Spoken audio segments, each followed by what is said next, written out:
Money. Welcome to the project. If it's TDP, you can bet it's must-see TV. Real talk, having real talks with the TBE. The best ever, letting me be me. We be always busy and they hate that. They gotta see Miggy in his Maybach. Hater couldn't hit me till they listen to a playback. What I owe you, cause like really this the payback. No Diddy, take that. See in profit, we could pop it till it's over. See the vision can't be cropped unless I'm chopping it through Nova. Kato jumping in and out of pocket like a soldier. Cause like really to touch every single topic is a project. Let me show you. Up to something like my hand on a cannon. Push a button like I'm Lando or Landon. Climbing up the charts, how you smart but you can't understand it. You will never see us famished, so vanish, for real. Welcome to the project. Oh my God, I tell you what, I love my job. I love what I do. I love my life. I love that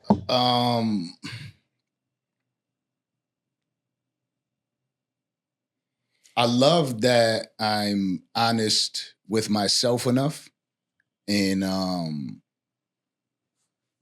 not afraid to be honest with others.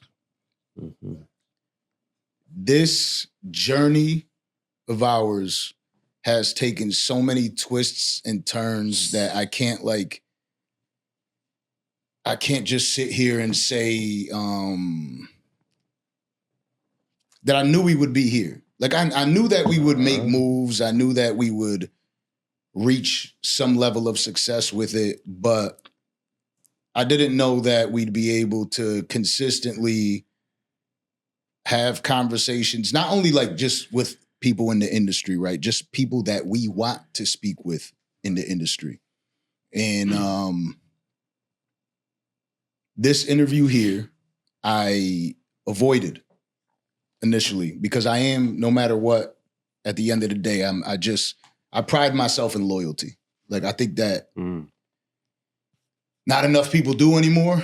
We're the last of a dying breed, but I do pride myself in that. If I have a friend and a friend of mine tells me, hey, I don't think that this is a good idea if you do this because it would be spiteful to me. Right. Like I don't feel like it would be respectful towards me. I'm like, all right, say less. You know what I mean? Like, fuck it. It is what it is. And we've ignored plenty of interviews and doing those interviews because of that. And I've avoided this one. And I was honest enough and humble enough to make that phone call to Mr. 607 Unc. Yeah.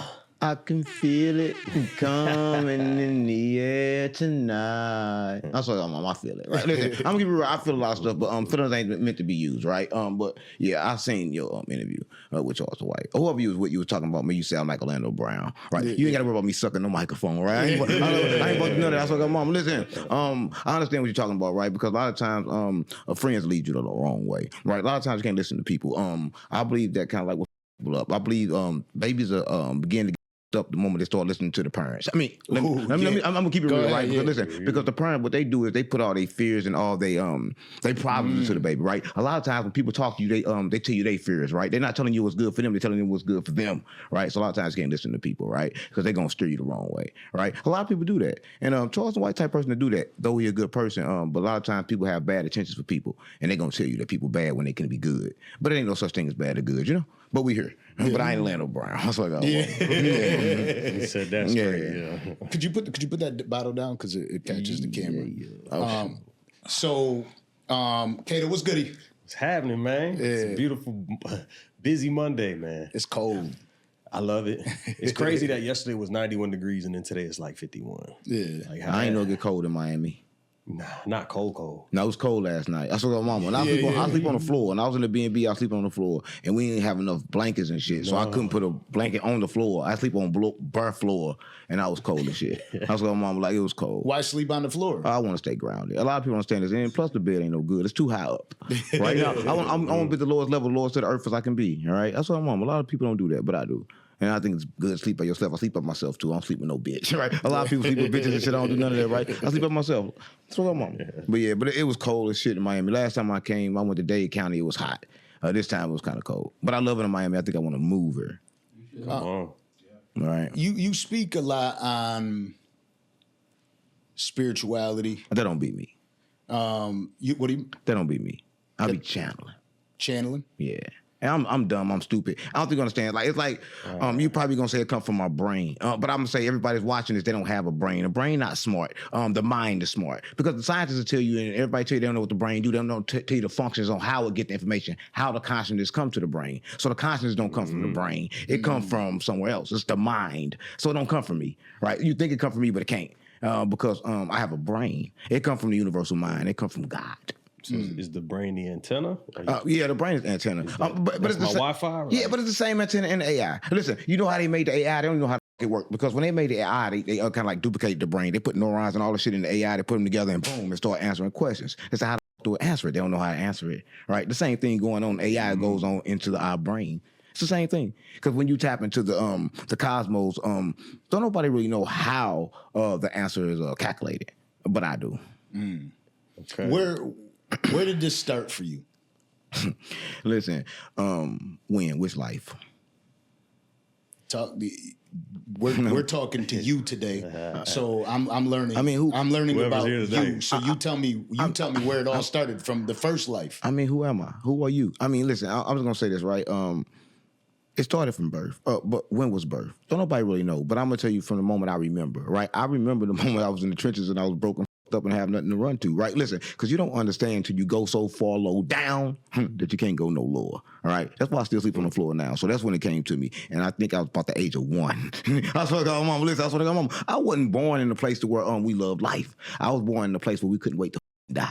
That's what my mama, but not in the sense to where we want to commit suicide, the sense where I want to get somebody else to kill me, right? Because listen, it's better to let somebody else kill me instead of me killing myself, because that's a bitch, right? But listen, yeah, I come from St. Louis, right? I'm from a community where it's like kind of like crabs in a bucket. You know what that means? Every time I go up, they're gonna pull me down. So I never had a chance to go up until I got away from them. That's why I told you don't listen to Charles the White, don't listen to friends. Until you get away from people, you can never be yourself. Yeah, right. That's my mama. So it started for me at 1, and I was introduced to a world that I wasn't supposed to be in, that I came back to. Yeah, I was locked in my body. I was locked in prison, right? And the moment I realized that, it's the moment I realized that everything I do had to be somebody else's decision. Yeah, I realized I didn't have my own mind at 1. I wanted to do certain shit. I wanted to call this a car, but they said I couldn't call it a car because it was a table, right? They f***ed up my mind. They told me I couldn't use my imagination, right? And that's when the world kind of f***ed up for me, when I wasn't able to use my imagination and be myself. How early on were you able to identify with that? Because you say at 1, yeah, right. But now you are being programmed. You are being told by your teachers and your parents, this is how it is, or no, this is what this color is. And I know my boy Orlando here is colorblind, so when sometimes I talk to him about colors, he can't see it, and I'm like, are we colorblind or is he colorblind? I tell you, know what I mean? I tell you this. You ever asked your parents about death? I have. Listen, I was about 6, and it was something about death because other beings was coming to see me, and they was telling me they was from different places. And I was asking my mama one day, we was in the car, right? We was in the car, we was driving. I'm in the back seat, me and my brother, and my mother's in the front seat. And mind you, this entity told me, don't tell nobody. Don't ask nobody about death. I'm like, why? Entity was like, they won't believe you already dead. I'm like, nah, that can't be true, right? They're like, all this is just replaying in your head is a tape. I'm like a dream? They said, yeah, like a dream. So I'm in the car. My brother here, I'm here. My mom on this passenger side. My uncle on this side. They smoking a joint. And the first thing I do, I ask Mama, what you smoking? She said, I'm smoking a cigarette. She lied to me. I knew she lied to me. Deceit. Because I already smoked that joint before. Right? So I'm like, you don't lie to me in my face? I'm like, I wonder if you're going to lie about this. I said, yo, Mama, where do you go when you die? She looked back at me like this. The moment she said it, my brother's door swung open. I'm just gonna find out today, right? Yeah, so Mama, he's sliding. I swear, we like on the highway. He's sliding across the highway like this. All this is just sliding. I'm like, Mama, so what happened? She's screaming. I was like, look, Mama, you gotta tell me about what happened when you died. She said, you just dreamed. I'm like, what? And then she run into my brother. I'm like, I'm not giving a fuck about my brother. What do you mean we just dreamed? Right? This is the same thing as Entity just told me. And from there, I understood it. But I was young, right? But the older I get, the more people told me I was crazy, right? The more, listen, I'm going to tell you this.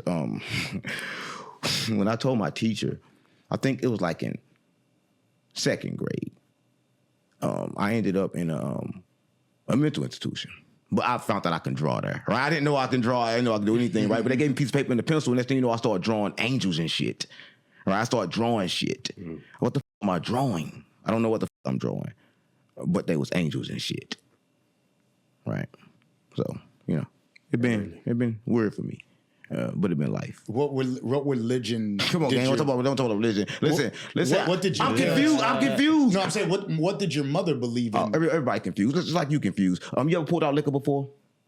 Everybody pull out liquor. Like everybody think that come from like the hood, but that come from Africa. They was doing that for the spirits, right? They was pulling out liquor for the spirits. Liquor is used for different things in different traditions, so everything is different. But in America, we all mix them together. That's like our mama. So, you know, we have, we be Christian with Muslim belief. We be Muslim with Christian belief. We be f***ed up, right? So my grandma was a non-denominational Christian, meaning that they made their own sets. Like Christian, they GDBD Vice Lord. They make their own sets. So my grandma made her own set. And I was part of that gang. Right, but it was kind of weird though, because she had like African traditions. She used to sage, you know, she used all kind of shit they ain't used in the church, but she didn't tell the church. I was like, Mom, listen, she did prophecies, right?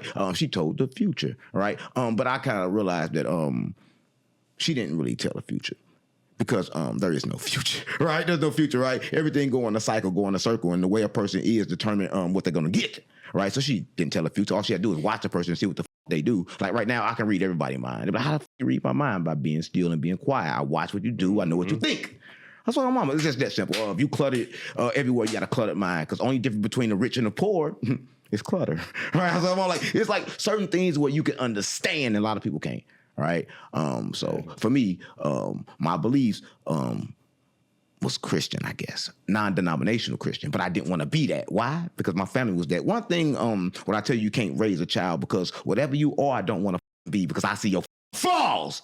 I see everything in you. I know you lying. I know it's not real. So I don't want to follow your religion. Nigga, Jesus. Jesus ain't help you. Jesus gonna help me. I didn't understand Jesus was consciousness because nobody around me was conscious. That's what my mama. So nobody loves Jesus. The only thing they love is Christmas, right? And listen, on Jesus, Jesus never come up. It's kind of crazy. Not in my household. We don't give a about Jesus. Open that present over there. Open that present over there. I was mad when I found out my mama was Santa Claus. I was like, Mama, I wanted Santa Claus to be a rich white man to come down my chimney, even though I didn't have one, right? But I still didn't want my parents to do anything because my parents can do shit right. Not in my eyes, right? But listen, I'm gonna say this, right? So my grandma wanted me to be Christian. She told me to believe in Jesus. But I watched her get money off Jesus, right? She had a lot of money off Jesus because she was a prophet. She chose $40 a hit. Listen, I swear to God, I'm gonna tell everybody watching this kind of crazy.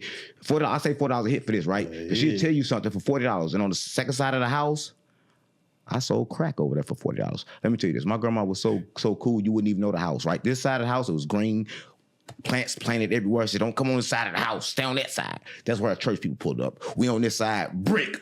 Look like the trenches, gang. I swear to my mom, I can't make this shit up. Right? So that was the life. She let us live dual life, long we didn't her life. So I wanted to be a Muslim. Salam alaikum in his Ramadan too. So I saw the Muslims down. I like that little hat they put on their head. So I go down there and say, listen, my grandma's a demon. I need to be a Muslim. I need to take my shahada.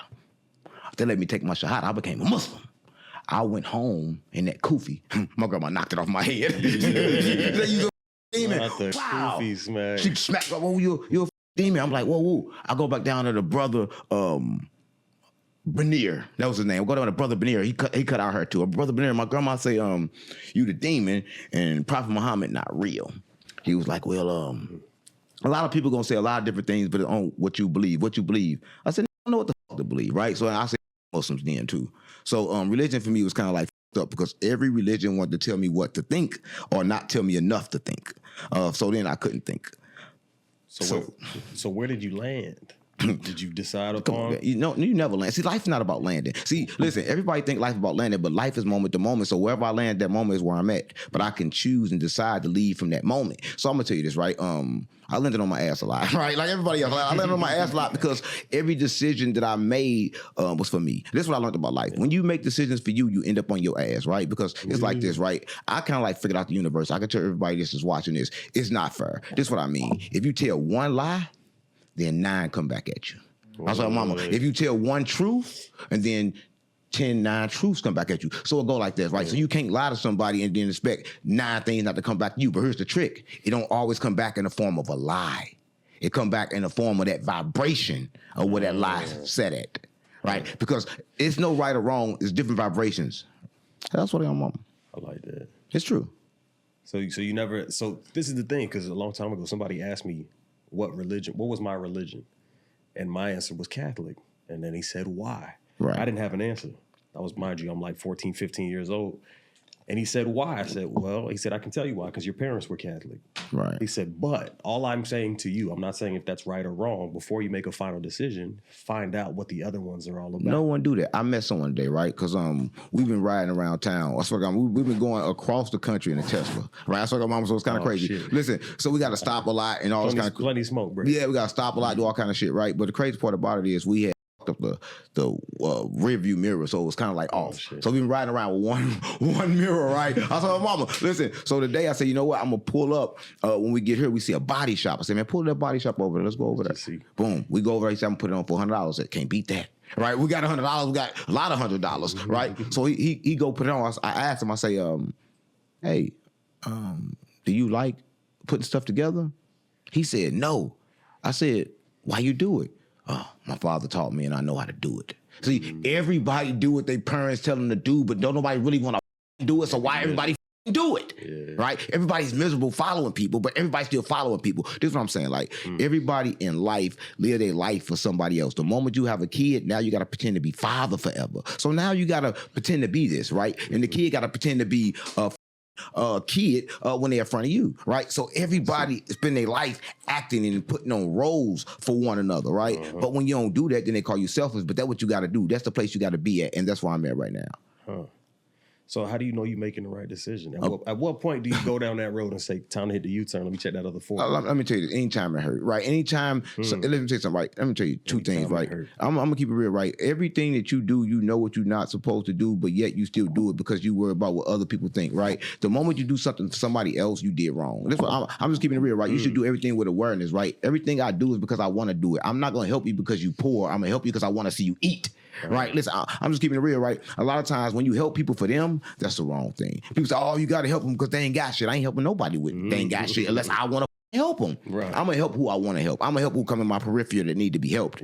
I'm not helping nobody all the way across the street. I got a homeboy, he said, I'm selfish. Yeah, I'm selfish. He said, I'm super selfish. You got to be. I said, how and why? What you mean by that and why? He said, well, because I'm actually selfless in the sense that I love doing things for other people. He said, but I'm doing things for other people so I can feel good. Right. He said, I'm helping people, but I'm doing it so I can feel good. Right. I'm going to tell you this. I'm going to tell everybody watching this a story. It was a turtle, right? This turtle lived for 18 years. In this 18 years, guess what it do? It dig one hole. And when it dig this one hole, it's digging this hole underground. And when it come up to get what it's going to get. But when it come up, every time it come up, the same thing happened. A forest fire start. When the forest fire start, it's trying to get back to the hole. It never make it back to the hole, but it go in the shell because it got another protection. Guess who go in the hole? The rest of the animals. They go in the hole and they saved by the hole. And by the time the fire's over, they come out the hole and the turtle go back in the hole, right? See, the turtle did something for themselves, but it helped everybody. Right? A lot of people understand this. A lot of people understand how to do things in life. Everybody too worried about helping you direct. I don't got to help you direct.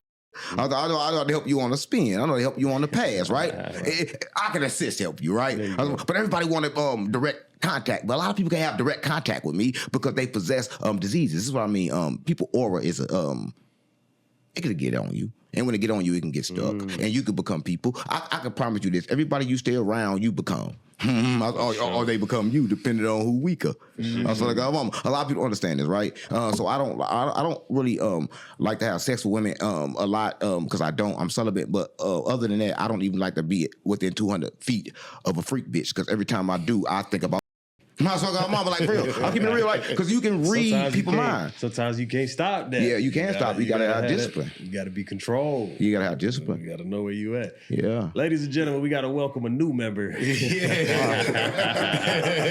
Never too early, never too late. Mr. Wil Milz. Mr. Wil What's Milz. good, What's man? good, y'all? Good to be here, man. Good to be. This is a maniac, bro. That nigga voice deep as shit. That's what Damn. Up a little bit. That motherfucker was deep. You've been on a couple of my lists, bro. Huh? You've been on a couple of my lists. What kind of list? I do top 5 lists on social media. Top 5? Yeah, you've been on a couple of them. Top 5 what?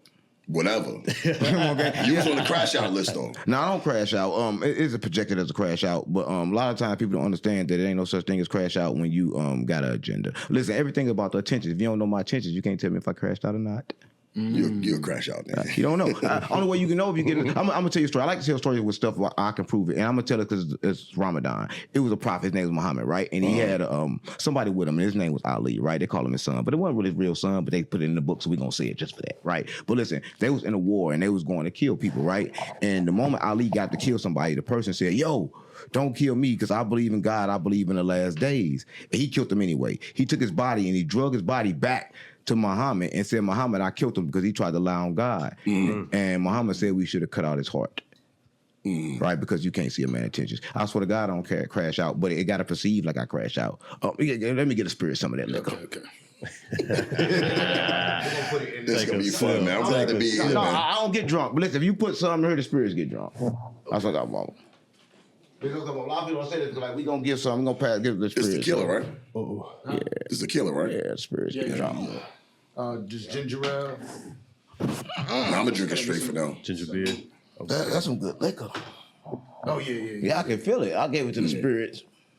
Get the spirits look drunk. Oh, you got ginger beer. Let me get some of that for sure. You put the liquor in the cup? Yeah, for the spirits. I see. Yeah. And did you light any of the... Yeah, I already had this burning outside the sage of protect negative energy can go away, and then I sacrifice the money to make sure that y'all pay back off y'all investment. You know, when I first saw you, I thought you was from upstate New York. No, Because 607 is upstate. No, Upstate New York. No, I'm from St. Louis. 607 is like hillside. It's a place in Palm Line. Got you. Right, it's a game. Right? A lot of people don't know that. A lot of people think that it means something else, but it don't. It's just like kind of like a game. Gotcha. And I just kept the name like it. You know. So I'll say this, like, you know, it's just tough for a lot of people to comprehend. Gonna open.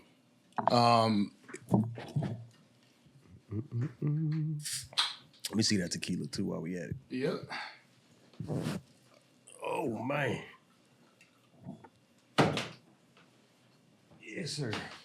You know, a text message, when it comes across, a lot of people, they don't understand that text message well. Right. You know, it's tough, like, especially if you're in a disagreement with somebody and the two of you are texting, Right. you should probably save it for either a phone call or a face-to-face. Right. I think it's the same thing that goes on with the internet. Right. It's easy to perceive something as a crash out because you really don't know what the intentions are behind it. If somebody's saying it for a specific reason or what the scenario I'm a wild is. man. I'm a wild man. I'm a prophet, and all the prophets get killed. Right? A lot of times get killed because of the mouth. Right? Because listen, I'm gonna say this, right? A lot of people they waste their breath. I choose to use mine to do what I need to do with it. Gotcha. And a lot of times I don't feel good to the person that is affected by the words that are coming out of my mouth. Right? A lot of times people don't understand that, man. It's kind of like crazy because sometimes you got to crash out in order to get things right. But if you're trying to get things right, then it was never a crash out. It was kind of like on purpose. It's kind of like control chaos. Sound like straight. Right. Control chaos is good. A lot of times, all the chaos is controlled chaos because it's controlled by the music. A lot of times, it's controlled because it's controlled by the environment. I'm going to tell you, I live in St. Louis, and we have a thin line between getting killed and not getting killed. Let me tell you what I mean. You could be in St. Louis, and you could be in this part of town, and all the murder happened over here. This thin line right here into this new city limits, no murder happened here.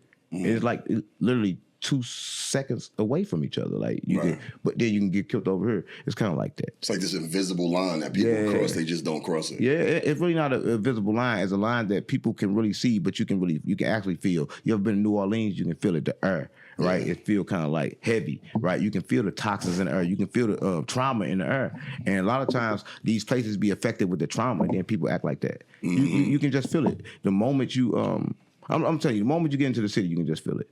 Right. Yeah. So knowing that when you coming into these different spiritual grounds, if you want to call it that, how do you travel safely? How do you protect yourself on the road? I'm always safe. I don't worry about the problems because problems can affect me. I'm gonna tell you how I know, because as long as you're on your mission and you're doing what you got to do, then you have no problems. Now, if I was to drift away, then I have problems. But I'm always on what I'm supposed to be doing, so therefore everything gonna be always good. We all drift, player. No, you can't drift. Let me just say, the moment you drift, you're gone. I put myself in an environment where I can drift, and that environment is at home, right? If I'm at home and I'm done doing what I do, I drift there, right? I'm not going to drift in an environment to where I cannot complete my mission.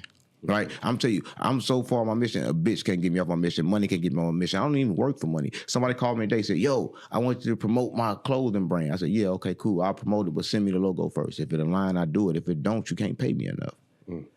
Are you using like an internal compass? Well, I know it when I see it. Nah, I use something deeper than that. I told you I use the creator. I channel directly from the creator. But a lot of people don't understand the creator don't have words. There's no words. It's kind of like your attention. That's how you know. And then when you can feel it, right? You just know. Right? It's nothing I can tell you. It's nothing I can say, oh, well, he said it like this, because I decide how I want to say it. But I know the vibration I need to carry when I say it. Right. Right? But I decide the words. Okay. That's why I co-create with the creator.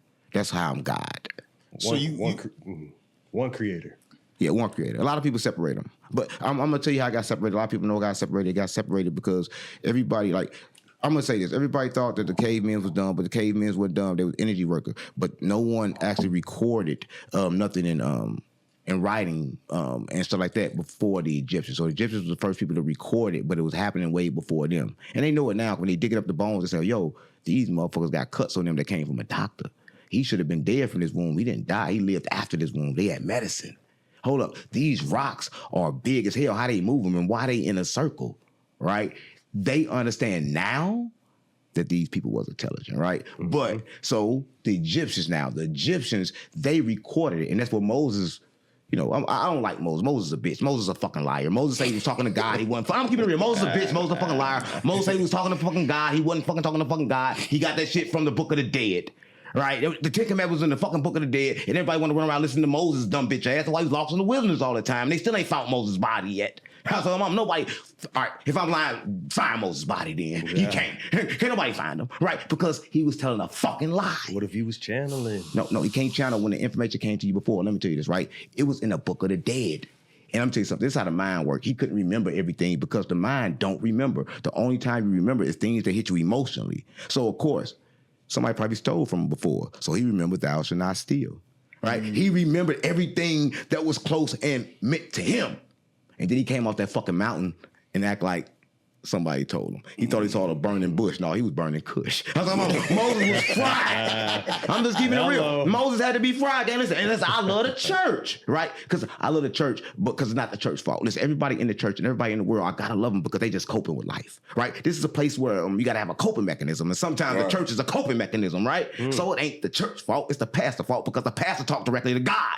All the pastors, they channel because they speak in the same frequency. A God, a Lord, that's the frequency. Right? And they all use it. So they all talking to the same motherfucker. So why the fuck won't you tell the people the truth and say, oh, let me teach you how to talk to the creator instead of telling me, put money in my complexion plate, tell me your prayers, and I'm going to go tell it to God. Well, bitch, I'm going to follow you. Right? You got some more God at, because every time I gave somebody my money in the trenches, they never came back with the shit. Yeah, you middleman. Stop playing with me. You not for the middleman for me? No, I'm not fucking with that. I'm not playing with that. So that was my problem. So my problem always been people. My problem ain't never been the creator. My problem not with, listen, I swear I love all the gods. When I mean all the gods, I mean all of them, because there's plenty of gods. Because people choose to worship the gods never want to be worshipped. Jesus didn't want to be worshipped. Everybody worshiped Jesus. Jesus didn't come to be worshipped. Jesus said, I came here to tell you that you're gods. So why the fuck they worship him when he gone? It don't make sense. I don't know. I'm confused, gang. I feel all that shit. Yeah. But early on in your life, obviously, you already identify with all these things, and you said it, that you've learned this early on. Well, did that make it difficult for you to navigate life dealing with people early on? Because you're dealing in middle school and high school, you're dealing with a bunch of other personalities that probably think, he's tripping, he's crazy, he don't know shit. What you mean by learn? Everything that I learned, I had to unlearn. This is what I mean. Everything that I learned was wrong because everything that I learned came with principles that don't really matter, like right or wrong. Right? A right or wrong never matter because nothing right or wrong. Let me tell you, this is how I can prove there's no right or wrong because right now, if you kill somebody in self-defense, you won't go to jail. It's not punishable. You're going to go home in self-defense, but it's still murder. Is murder right or wrong? Right? Listen, people don't understand this. People don't understand that there's no right or wrong. People determine what's right or wrong. People don't even know and can't even tell you how they know it's one cycle. How do you know that all this is one cycle? All this could be one whole cycle, but they break it up in years and they break it up in fractions. They keep breaking shit up. Why? Everybody breaks shit up. Everybody want to determine what's really going on, but how the fuck do we know? Nobody fucking know. Right? But I know everything is one. And that's what everything is, right? But I'm just gonna say this, and I'm gonna say this for everybody watching this. Life,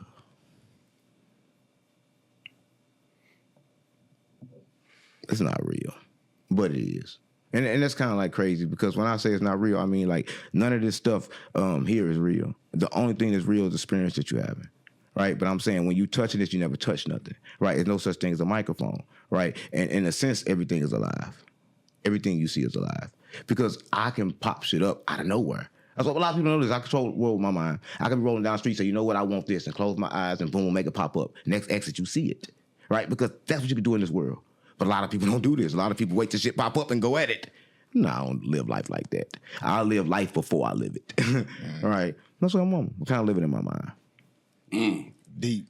He's somebody that when you start listening to you, damn near I forget what I'm gonna ask because you get so far into it and it's I'm there. I'm seeing it. You know what I'm saying?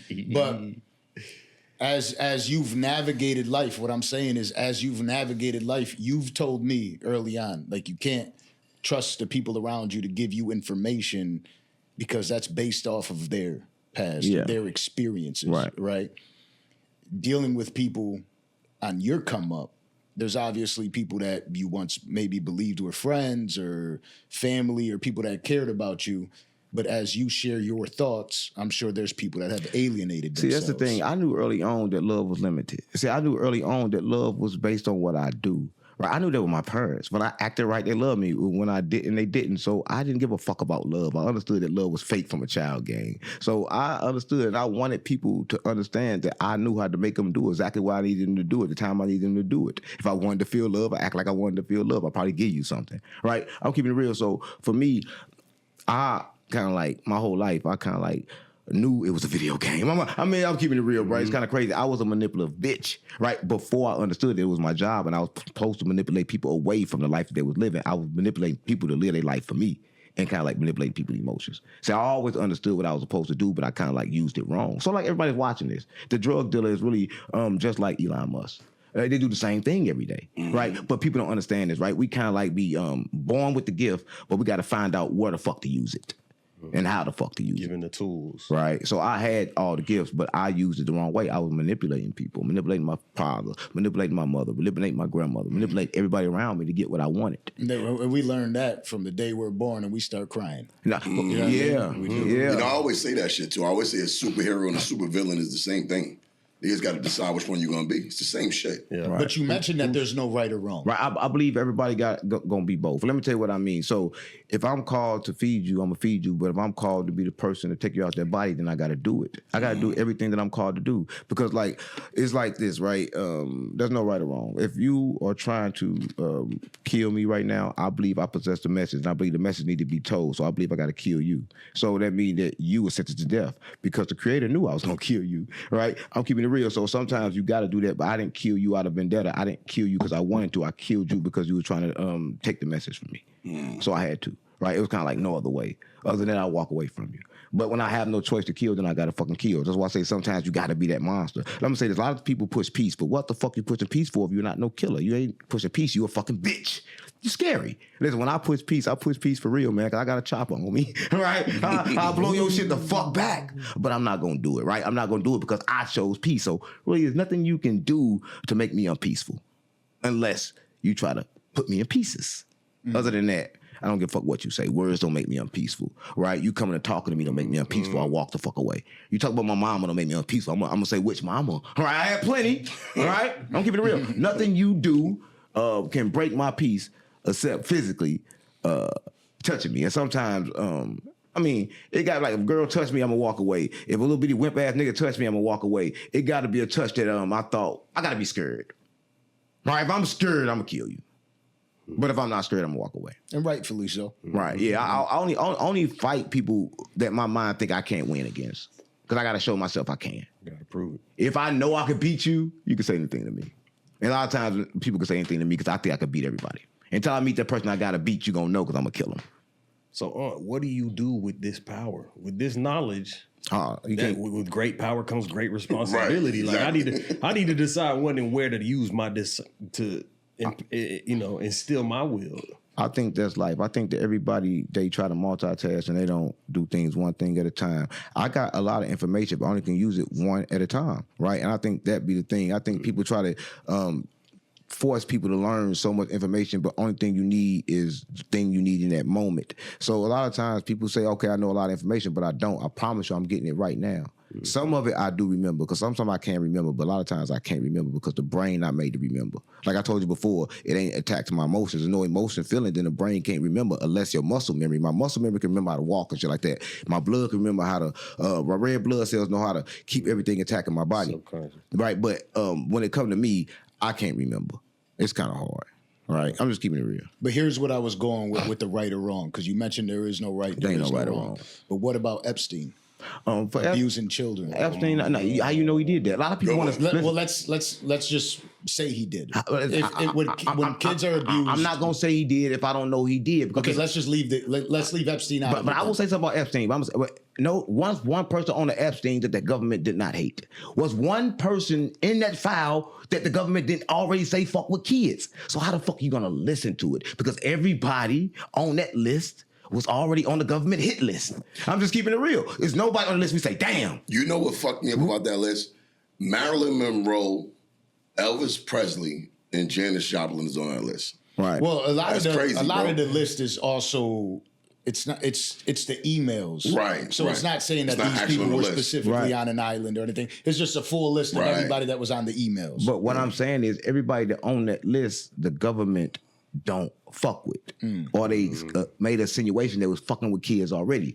Or people don't fuck with them. Like Chris Tucker on the list, but he don't fuck with nobody. He like, well, I won't even go get on Friday no more because I don't want to fuck with that thing. I don't want to act like I smoke weed all the time. So a lot of times people on that list was on the government hit list. And one thing about Epstein, people didn't know he was an energy worker. He was teaching them how to become energy workers. He was teaching them. He was showing them. He understood too much. He understood about the banking system. Who the fuck understand about the banking system? You remember when I told you about the Kwame system? Everything come back. Right? That's how the banking system works, right? You got one, you can lend 9. Remember I just said the same thing about the Kwame?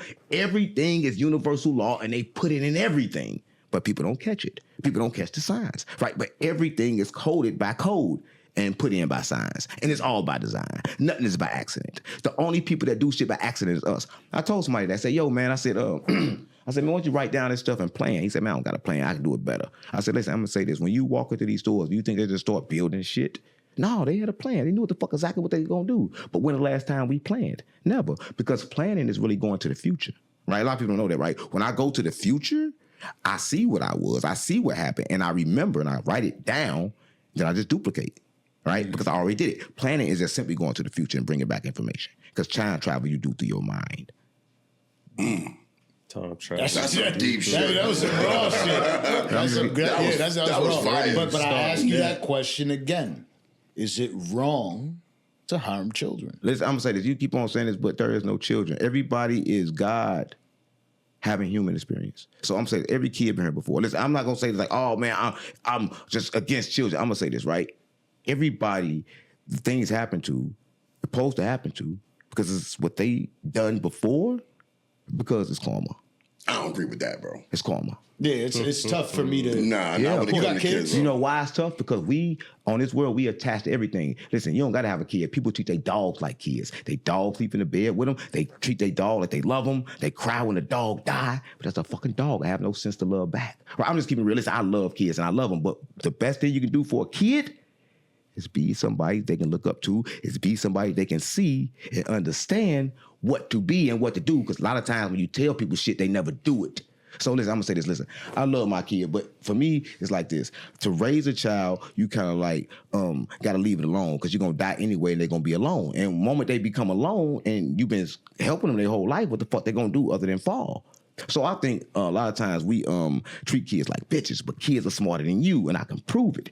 At the age of 1 and all them young ages, they brain can calculate shit differently, way better than yours. They are so intelligent that it's crazy because they can learn so much, right? But you got so old, now you got so old, and so now your brain made pattern ways, and it just follow them same patterns over and over again. But the baby brain not like that, right? So the brain of a baby is very intelligent, right? I'm just keeping it real, right? Because they programming system is just calculating, it's working, and it's getting the information straight from the cosmos, and it's making it work very fast. So a lot of times people understand that. But yes, it's wrong to touch a kid if you look at it in a human sense, in this sense. But again, there's no right or wrong. Whatever happened to that fucking kid, believe me, they fucking deserve it. Because you don't get shit on this earth that you fucking deserve it. That's cold, bro. I'm telling you, don't nothing come to you unless you, nothing can happen. Everything happened from the mind. Listen, I'm telling you this. Nothing happen to you unless you have first thought about it in your mind. Right. I'm telling you, you have to bring it to your mind. And I'm telling you this. I'm telling you this with a fucking fact. Like, I'm telling you, I won't lie to you. Like, I didn't understand this. I thought that the world was already set here in stone, but there's no world set in stone because stone don't exist, right? Everything is happening in my mind, right? We're here for experience, and we have too many attachments. Attachments is not real, though to have kids is a beautiful thing. If this was a real world. It's a prison game. Everything here is fake, though it look real, right? But everybody really attached to it, and that's the problem. So is there such thing as a free spirit? Where at? A free spirit. Where at? Wherever spirits exist. Listen, I'm gonna say this. This is what I'm saying. So what's a free spirit? A place, something, a person, or what is free? No bounds. No bounds. Where you get that at? Because not even in heaven, because they tell you exactly what heaven look like until you stuck there forever and you can't leave. Come on, gang. I don't give a fuck about that because you stuck. That's not free, right? All the dimensions that was created here is prisons. And they was created by the dimmers that created them. This is not good. Listen, anytime something got a cap on it, it's not freedom. It's not the creator because nothing here has a cap on it. Every time it snow, the same snow don't come twice. They can't put a cap on the snow, so how they go put a cap on me? I'm keeping it real, right? So I'm just saying that people believe certain shit that can't be true. If you look around you, this shit can't be true. Because everything you see steady going in cycles, steady coming back. Motherfuckers understand that all these birthdays, all these Christmases, all this shit steady coming in cycles. People don't understand it's a cycle, but they can't because of the food and because of everything else that they do. I'm keeping it real. Well, welcome to the Danza Project. Oh, yes, sir. We here. Can I get some? Well, I need a drink after that. Yeah. Right. I gotta Where do turn you human feel again. like when you hear this stuff? What do you feel like? He love the kids, you can tell. Yeah. He got like kids? I'm crazy. Yeah, I have 6. Oh shit! Yeah, I'm crazy. He don't understand. Yeah. 6 kids, 2 grandkids. Yeah, Sir. nobody with 2 kids. grandkids. Yeah, I'm a grandfather. Oh shit! Yeah, nobody can understand. Yeah. Nobody can understand this. It's not simple to understand. That's what I'm saying. I guess there's so much. Could you grab that off the table so we're not promoting them? You know? Got you. But I guess what I mean by this is you're right? Like we've all been taught patterns. We have our beliefs, and they've been instilled in us for me for 40 years of people telling me this is what's real and this is what is. And although I'm somebody that combats with everything, I can't say I'm not victim to a lot of the thoughts that were placed on me. Right. You know what I'm saying? And it is always going to be difficult to understand somebody that I would believe that you are more of a free spirit because you're moving how you want to move. But you got to ask people where they get them thoughts from. Everybody that give you a thought that got it from somewhere, it didn't come from them. They're not a inventor of that thought. Right? That thought was passed on. And I'm telling you about stuff that's passed on, you'll get the information and realize it ain't no good. They used to say milk was good, now they say it ain't no good. They say eat 3 times a day, now they know eating 1 time a day is good. Right? So every time you'll realize that holding on to information is pointless because everything constantly change. Right? It constantly change. So it's like this. When it come to me and coming to this information in this world, I'm going to say this. Though it is hard to kind of like do this and keep your sanity. But the way you got to understand is that I live in the physical world, and you don't fight against people. You fight against principalities and power. So I got to understand when I'm in Rome, do what the Romans do. So I'm in a home with people that love Jesus. I love Jesus too, but though I understand Jesus' consciousness, I'm not here to change nothing you got going on, right? That's the one thing in life. Well, you do what you do, I do what I do, even though I understand that everything is one. So I'm going to love you though everything is one, right?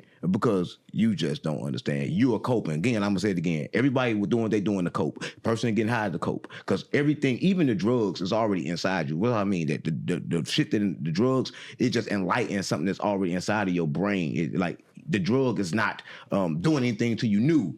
It's just shutting down everything else and highlighting another part of your brain, right? Another part of your brain is something that's already inside of you. So everybody's just trying to cope with being stuck in this prison. So you think everything is a prison? What you mean? At all aspects of no matter where you are, because you said everything is a prison. Everything prison. Because like so what's not? Let me tell you something. I'm just gonna be honest with you. The only thing that's not actual mic.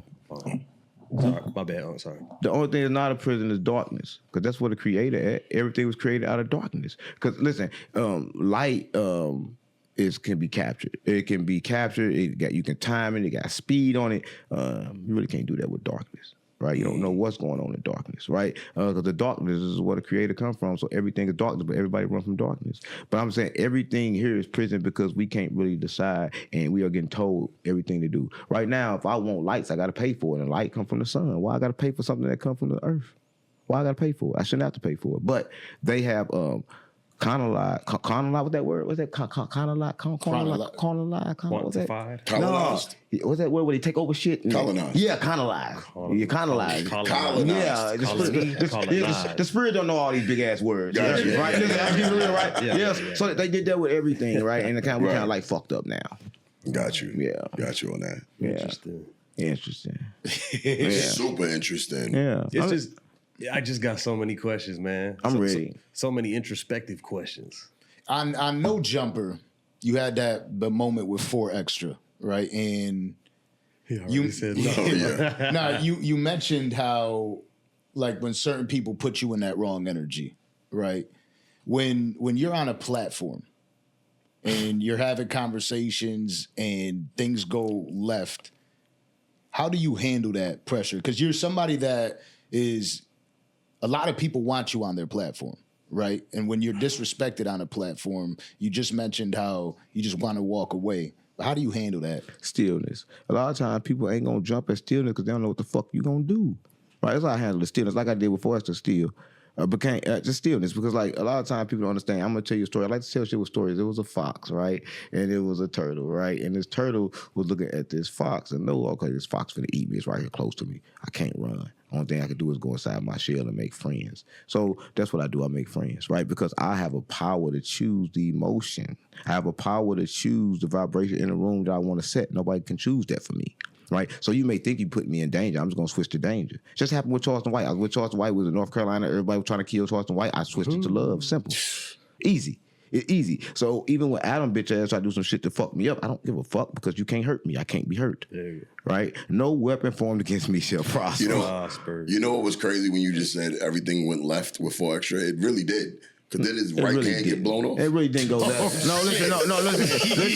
It didn't go left. It didn't go left. No, they blamed him for the. No. It's a spirit. I thought about you when it happened too. It's a spirit. A lot of times people don't understand it's the spirits because people know exactly what it is and they do exactly what they shouldn't do. But they do it anyway. Listen, I told Forster what I was I didn't like what he did. No, but he listened. Y'all don't listen to what he did. I told him, listen, stop being here with Adam. Go do your own shit. Be on your own platform. That's what I came to tell you, and that's what the fuck he did.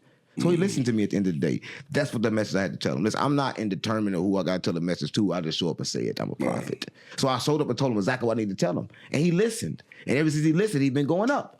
So it's good. Right? Listen, and for that, people understand that, okay, cool. I had that one moment of, I guess people say embarrassment. One day, oh, you got bitch, you got punked. The next day, nobody say that shit again. Right? Everybody stop. Right? Because you cannot play with God. Right? A lot of people think you can. You can play with the fake God. You can play with the church God. You can play with all them other gods. You can't play with the Creator. Right? And I speak for the Creator. Right? Because my intentions and everything that I do is for the Creator. And I gave him a message from the Creator. And he listened. and then he prospered. It's as simple as that. Shout out to 4 Extra on 40s, on Hood, on GD, on BD, on everything. I love. Yeah. Do you got to do it with one hand now? 40s. no. See, he ain't got one hand. He got 2 elbows. So listen. He got two elbows right there. So they're gonna hurt. Imagine get hit like elbow, like bow, bow. He still can squabble. It's 2 elbows on the same hand. So come on, guys, stop playing him. He still squabble. But I don't know. I think they should outlaw the word squabble because squabble sound like sucking nigga dick. Wow. I don't keep real. I saw this. I saw this. But speaking about elbows, you chipped King Yella's tooth. Come on, gang. What the hell happened? Nah, but it didn't look intentional. It looked like just a reaction. No, I'm telling you, everything is intentional because that's the spirit. Okay. I cannot be harmed. Listen, I'm gonna tell you this. I didn't want to touch him. I didn't want to do anything, but my body moved just like everybody else's when you don't tell it to. Everybody know this. Listen, I'm gonna tell you this one time. I like to tell everything with stories, but when I first stopped eating, I wasn't eating for a long time, and I'm like, you know what? I'm not eating this food. I'm done. I'm not eating snacks no more. But I had a little thing. Every time I walked into like a lawyer office, they had like little snacks right there. I always had to get them snacks. So, mind you, I had not eaten snacks and shit for 6 months. The moment I walked to here, boom, boom, boom, I picked it up without even knowing, muscle memory, and started eating it.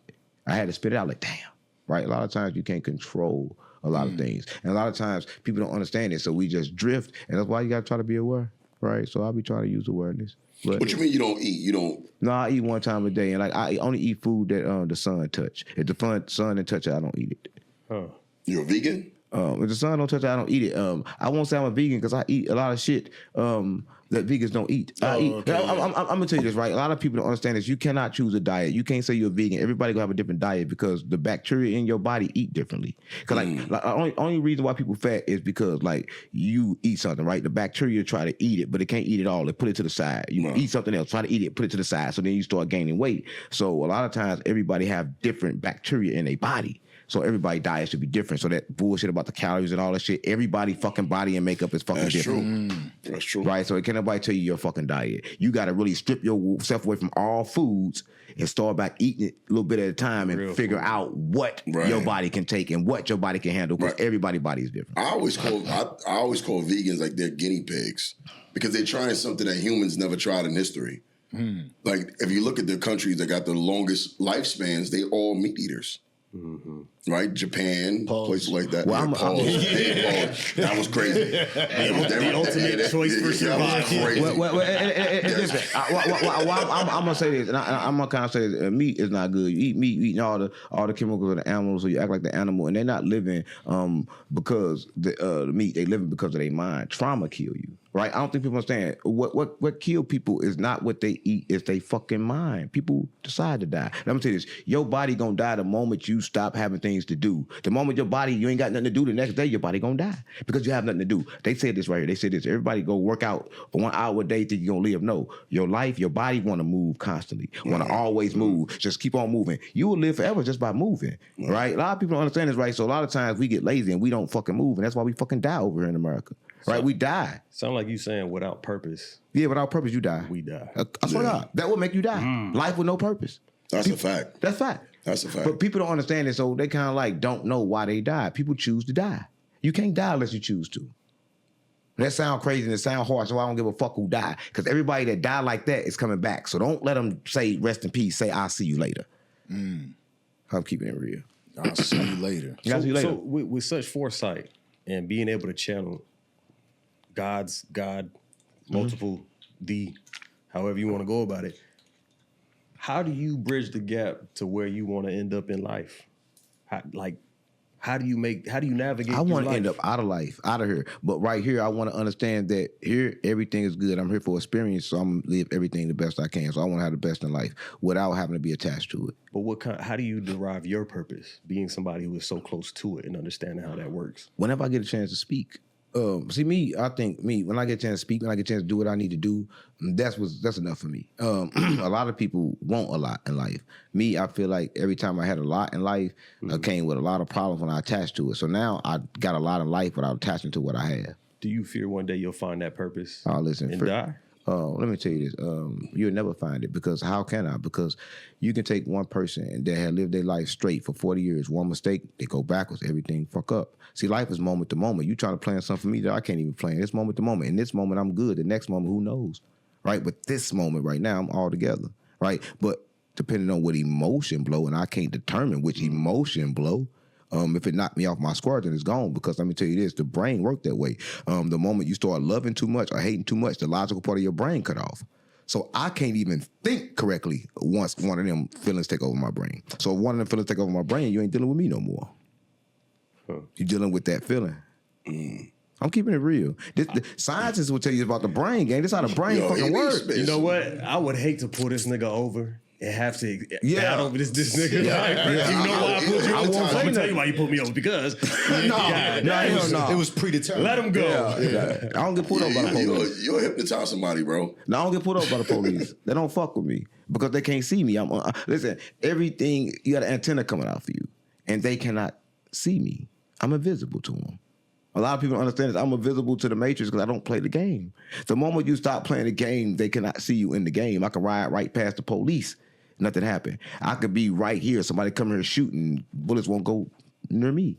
Listen, I swear, we was in this car, second from an accident. This is the stuff that happened to me. And it happened to me all the time. So I understand what's really going on. We got to change your online personality to Neo. The way you manipulating this Matrix, divine intervention. My boy. 607 divine intervention. I respect it. I respect it. But you know, that's just how it goes. Me being me and been on the journey knowing what I know, I'm curious as to how you wield such power. Like, what would I do in your situation knowing what you know, channeling what you channel? Am I going to play the lotto? Am I, living the life of a Buddhist monk? Like, these are the questions that I would have. I can't say I really too much like the Buddhist monks. I think they bitches because they don't step in the fire. They sit up there and don't say the discipline. True discipline is the ability to take one and not no more. Discipline is not just saying, you know what, I'm not finna have this and stay away from it because I never got a chance to pleasure understand if I got an addiction or not. So I can understand it, but the Buddhists are gonna stay away from everything. I'm not gonna stay away from everything. I'm gonna get right in the fire and have one, right? If I want one. Right? Because there's no need to keep, I'm not going to have it, I'm not going to do this. Because discipline is have one taste it, know exactly what it is, and say, you know what? I'm not going to get no more. It's like taking a bag of chips, open it up, I'm going to eat 3 chips, and boom, I ain't going to eat no more. Though it's something telling me to do it, I'm going to have discipline not to do it because all I want is this. I think that's what it's about. I think that's cool because you can make your own choices when you do that. You talk like a pimp, bro. Oh yeah, I'm a pimp. You be a good pimp. Like no, I'm a pimp. But you gotta be careful. Make sure you don't get no 403s. It's the opposite of a 304. It's a chick with a dick, right? You get I never heard that one. 403. I never heard that one. 403. You gotta stay away from those types, right? I'm just keeping it real, right? Man, you had him out there on the strip working, boy. The way he talk. Hell no. I got a problem with women because this is why I went celibate because I couldn't do that. The moment I fuck them, I'm a trick. I'm Aquarius gang. I was like this. I fuck a woman, I love her, so I got to make sure that I understand I don't want to fuck her first, right? I want to understand her mind. I didn't understand how smart a woman was, how good they can talk until I stopped fucking. Because the moment I just wanted to fuck them, I never listened to them. All I ever listened to was I want to fuck. So I never had a chance to listen to a woman. Now I listen to a woman like, damn, a woman can fucking talk. So Cam Newton just recently stated he can't, like, there's no such thing as being friends with a girl. Platonic friendship. I agree with that. That's a lie. Yeah, I think because I believe men bond with each other and mate with women. That's why you can go to a football game. It's 100,000 men in there, and we all cool. You know why they say right? that? You know why? I don't think you could be friends with a woman unless she's unattractive. You know why they say that? Because men or women are not friends in the first place. Women don't like men, and men don't like women. They all deal with them for what they want from each other. But the moment you don't want nothing from a woman, that's when she becomes special. Right? Yeah. That's when you can have a friend. You can have a friend with the whole time. Do you have sisters? Yeah. Yeah, I got 5 sisters. Yeah, okay, so for me, I don't have a problem being friends with females. Right. I never I get that it's a scary thing for females. Well, but, I mean, it depends. Like there's obviously you know what I say? situations Because it's a cap on it, right? So we can hang out, we can spend at each other's crib. All fellas can hang out like that. Right. But once that woman get a man, the whole dynamic of your friendship changes. So it's like that was never your friend to begin with. Because the dude ain't gonna understand that. Right. He's not gonna understand how you going to the movies with his girl. True. So I think that's why I say it's not friends. Y'all cool, but it can't be purely platonic. Well, That you makes can sense. be friends, but there's always mitigating It's factors. always- Oh, she got a man, you got a girl, whatever, Right. whatever it is. That's why I said the word friendship, you got to kind of abandon that. Y'all acquaintances, y'all cool. But friends, it's always going to be a limit on it. What with do a woman. what do friends do when you're friends with a woman? I mean, what you supposed to do with them when you're friends with them? We could do something simple as this right here. The thing is, we friends till we not. Right. with women, you know? So we friends till we not. And then That's like basically- dudes be friends. We be friends 30, 40 years. I got friends. I've been since 5 years old. We still Day one. friends. Word. But women they always fall out about something. fine. Always. Word. I don't disagree with that. We seen a very viral moment recently with 50 Cent posting Jim Jones getting evicted. Do you believe there's Dirty truth to it? games. Because Jim Jones is still there working. He's still building everything up. I just got information about that. It's cap. Jim Jones has a 5-year lease there. Okay. He has a 5-year lease. So the landlord is actually janky. He's janky. He wants to do business with 50 because 50 expressed he wants to buy the building. So the landlord is trying to get Jim out of there. Made up a fake lease. It's all fake. And 50, of course, is going to take advantage of the moment. He know what's up. Jim Jones didn't get evicted. How can we prove that though? How do you know that? I got sources about it. I just actually listened to it on the way here. The whole lease was documented. The landlord's lying. Because once you got a 5-year lease, how you going to break the lease? Jim Jones is not even behind on the rent. What's funny about it? Why was he kicking the door then? What's funny Because about the it? landlord went there and changed the locks on it, trying to kick him out. And the police showed up and they made the landlord leave because the landlord was doing something illegal. So now he back in that building now. Yeah, he never was out. But 50 already got the moment. Yeah, 50 got So the moment. that's And what's fucked up. nobody believes the truth when the lie is more entertaining. Of course. And they never You know? hear the recourse. That's a fact. Never, because 50 got a bigger following and they want to. It's more They, fun. yeah, it's entertaining. So people going to feed into that. But Jim Right. Jones is fine. He's not kicked out of nowhere. The landlord is definitely janky, though. I'm happy because I like Jim Jones. Yeah, that's my guy. That's Yeah, my I guy. fucks with him. And I kind of liked it when he went viral. Cause I think like the way to go up on the internet is to go down. Absolutely. So I think like that is good for him because I think now he got a chance like to let people see him again. I like the way he's handling He it. learned- that's what I was gonna He's say. joking back. He So knows. once you do like the B Rabbit thing, like Eminem did, once you talk about yourself, The the illest joke move ends. in Shoot your dick off? history. The joke ends. Huh? Shoot your dick off? No, that's No, that's no, Cheddar. no. That's Cheddar Bob. Cheddar Bob. That's Cheddar Bob. Remember at the Best thing you can do is shoot your dick off. Remember at the end of 8 Mile when he rapped to Papa Doc, but he talked about himself, Right. And then Papa Doc ain't have nothing to say, Right. You can't. Anybody who own their truths, He disarmed Right. her. But if that You don't disarm him. work, shoot your dick off. Right. No, All else fails. All else fails. Shoot Don't your dick lose off. purpose. Yeah, Don't lose purpose. Keep it going. That's what I got, mama. But we also seen that, and like if Fifth gets, when people ask me about it, I love the entertainment from it. Right, Right. That's kind of how we all knew Fifth from How to Rob. right? It's how he came in his again. personality really didn't change. 50 Cent still Right. has been 50 Cent. I've been to a couple concerts, right? Jay-Z's Right. on after him. He's still talk shit about Jay-Z. But he probably met had- his match now. Huh? I think He met his match now. I think he running out of gas. With that ugly guy. The ugly family got him. T.I. The ugly family. So T.I. The dropped. ugly I don't know if y'all heard it today. So Fab. So now they're finding chinks in his armor now because remember 50's originally a rapper. So Fab dropped the freestyle. He didn't respond to that. Now T.I. dropped a diss today. That shit ass. But still, it's 3 verses. It's 3 verses on it. And he's getting about a backlash for attacking Tiny. So now it's like, bro, you got to get in the booth at some point. Y'all think These But do niggas you are have, No. Do you got to get in the booth No. at that age? T.I. did. But he Fab did. asked. Yeah, but they They I ass. think it was aight. No. Fab was It was fine. all right. It was all I right. think T.I. was aight. T.I. was all right. It was when all I right. seen the video, that sold it all in. Because Yeah. he took his mom out Oh, to y'all dinner just like T.I. and said, I bet you can't do this. He dropped the song. Do you today. not like T.I.? I do, but that shit was ass. That ain't. No, I have my personal issue with T.I. because T.I. jumped in my world and he sucked at it. And No, then, comedian. Comedy. Yeah, he sucked at it. And then I don't like how he kind of treated comedy. He treated it with the same arrogance as rap. Yes. You know, it's like, bro, it wasn't received because of that. yeah, you can't jump in a headline awards. I just started headlining after like almost 15 years. And you do comedy for 5 minutes, bro, and you're headlining? That's so disrespectful, bro. Yeah. So disrespectful. That's why he got booed at the Barclays. Other than that, T.I.'s a rapper, though. Hats off. But comedy, no. Absolutely not. I saw him work out one of his first early sets Yeah. live, and I was severely disappointed. Yeah. It's exactly the diagnosis. He got to put in the work. correct. He had the same arrogance. Now, if you're going to go on stage and kill it, but he came in, you know, you got to do it like we all do. We got to go through gladiator school, bro. I've heard Joe Rogan say this. Comedy is very much like that. It's one of the few, if not the only art that you cannot practice in private. Yeah, you got to do it. Get good and bring it to the main stage. You could write a poem Right. at home and tighten it up, and no, it's not right. That's deep. You could get a painting and paint it up, and you could play your guitar and you could do whatever you got to do, Right. and then bring it to the forefront. That's Post your deep. little Instagram video. But comedy, you have to practice in front of people. If you don't get that work, and it's not going to resonate. And because it's also subjective. You know, like I'll perform sometimes in front of white audiences. You see different in front of a black audience or Fix it. Yeah. Go ahead. or age-wise, right? If I get in front of an old crowd doing what I do, they gonna, bro, first of all, they don't know who I am half the time. And then they're not gonna laugh. It's not relatable. So you gotta know how to call an audible.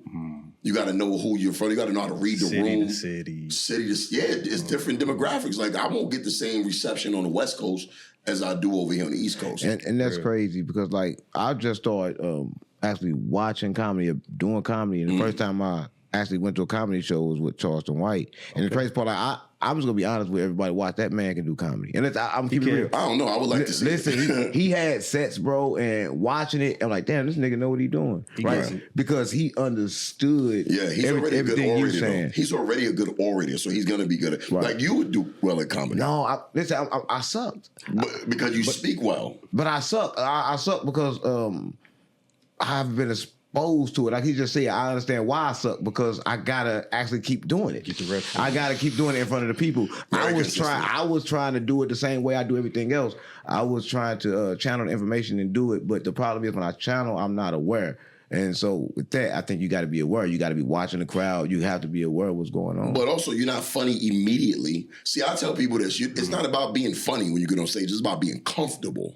Right, The funny will come. The funny will come, right? So you could write the best hour set ever. If you're not comfortable on stage in front of a group of people, sure. it's not going to come. The delivery is going to suck. Yeah, that's one thing about him. He Charleston White comfortable. He come out there walking looking like George Jefferson, and just do his little thing. That's what I'm on. I'm like, and damn. see, with Charleston White, the reason why he's received so well with comedy is because I tell people like this. When I first started, for the first couple of years, I didn't have a fan base. So I'm trying to win this crowd over. But when people buy tickets specifically to come see you, you're already funny. The laughs are built in. They came to see you already. Right. That's his fan base. He's not performing in front of strangers. I think with him, I don't think it's sort of like, I don't think he started off doing comedy. I think people started laughing at what he's saying. He said, well, Right. fucking this comedy. Yeah. Right. And then kind of like Yeah. started doing it, right? Because people kind of like took what he was saying for real as funny. Right. And made him say, you know what, I'm a comic. Right. But in all honesty, fuck Charleston White. He's a lying ass bitch. Right. He really is. Like, Listen, I was a real good friend of his, but he's a lying ass bitch. But who not? Yeah. Everybody is. If you let them talk to you, they're going to lie to you. Yeah. Right. And you kind of like know that, right? Did he do the show before? Oh yeah, we had him on like 10 times. Oh yeah, he did. He was here before. I've seen him on your show. Yeah. He lied and said I tried to bag his bitch. Crazy. He got a lot of bitches. Listen, I'm keeping real. Listen, he shouldn't even true up there. I saw that nigga with. Listen, I don't know if I can say it, but I'm gonna say it. I saw him with a mama and a daughter the same night together. I'm keeping it real. So Charleston White, fuck. I don't know why he mad about you. About a bitch? Yeah, he fucked. Yeah, that's crazy. He got enough bitches for everybody. He can't even see them all. He only got one eye. No, I'm keeping it real, man. So listen, he can't be mad about that. Like a lot of times, people shouldn't be mad about female energy.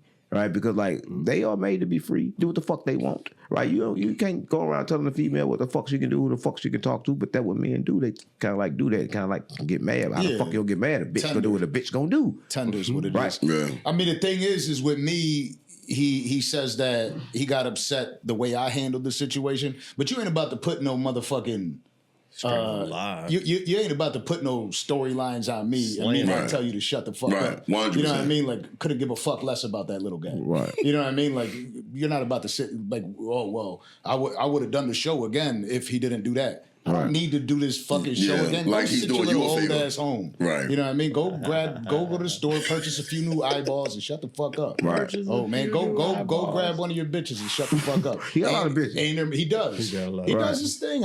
There's no shade towards him. Anything other than him being a lying little bitch. Well, I'm gonna say this. Everybody know I didn't like Charleston White. I didn't give two fucks about him because the reason I didn't because he had a big ass mouth. I'm like, this nigga got a big ass fucking mouth, and it's kind of like almost bigger than mine, right? So I like definitely. yeah. So I can't like him, right? But then I didn't like him until the moment he called me.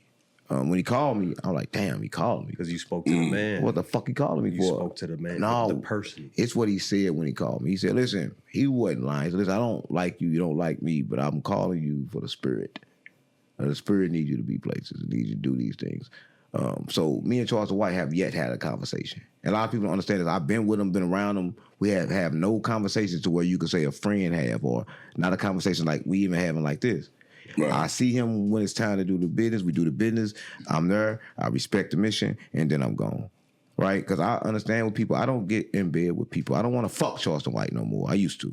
Well, not like that. Not like that. Not like that. No. Yeah, I'm not gay. No, that was That's a word that different. Yeah. Word that different. That was like, crazy. That was the reason why he didn't fuck with me. Listen. He followed me. That's what it was.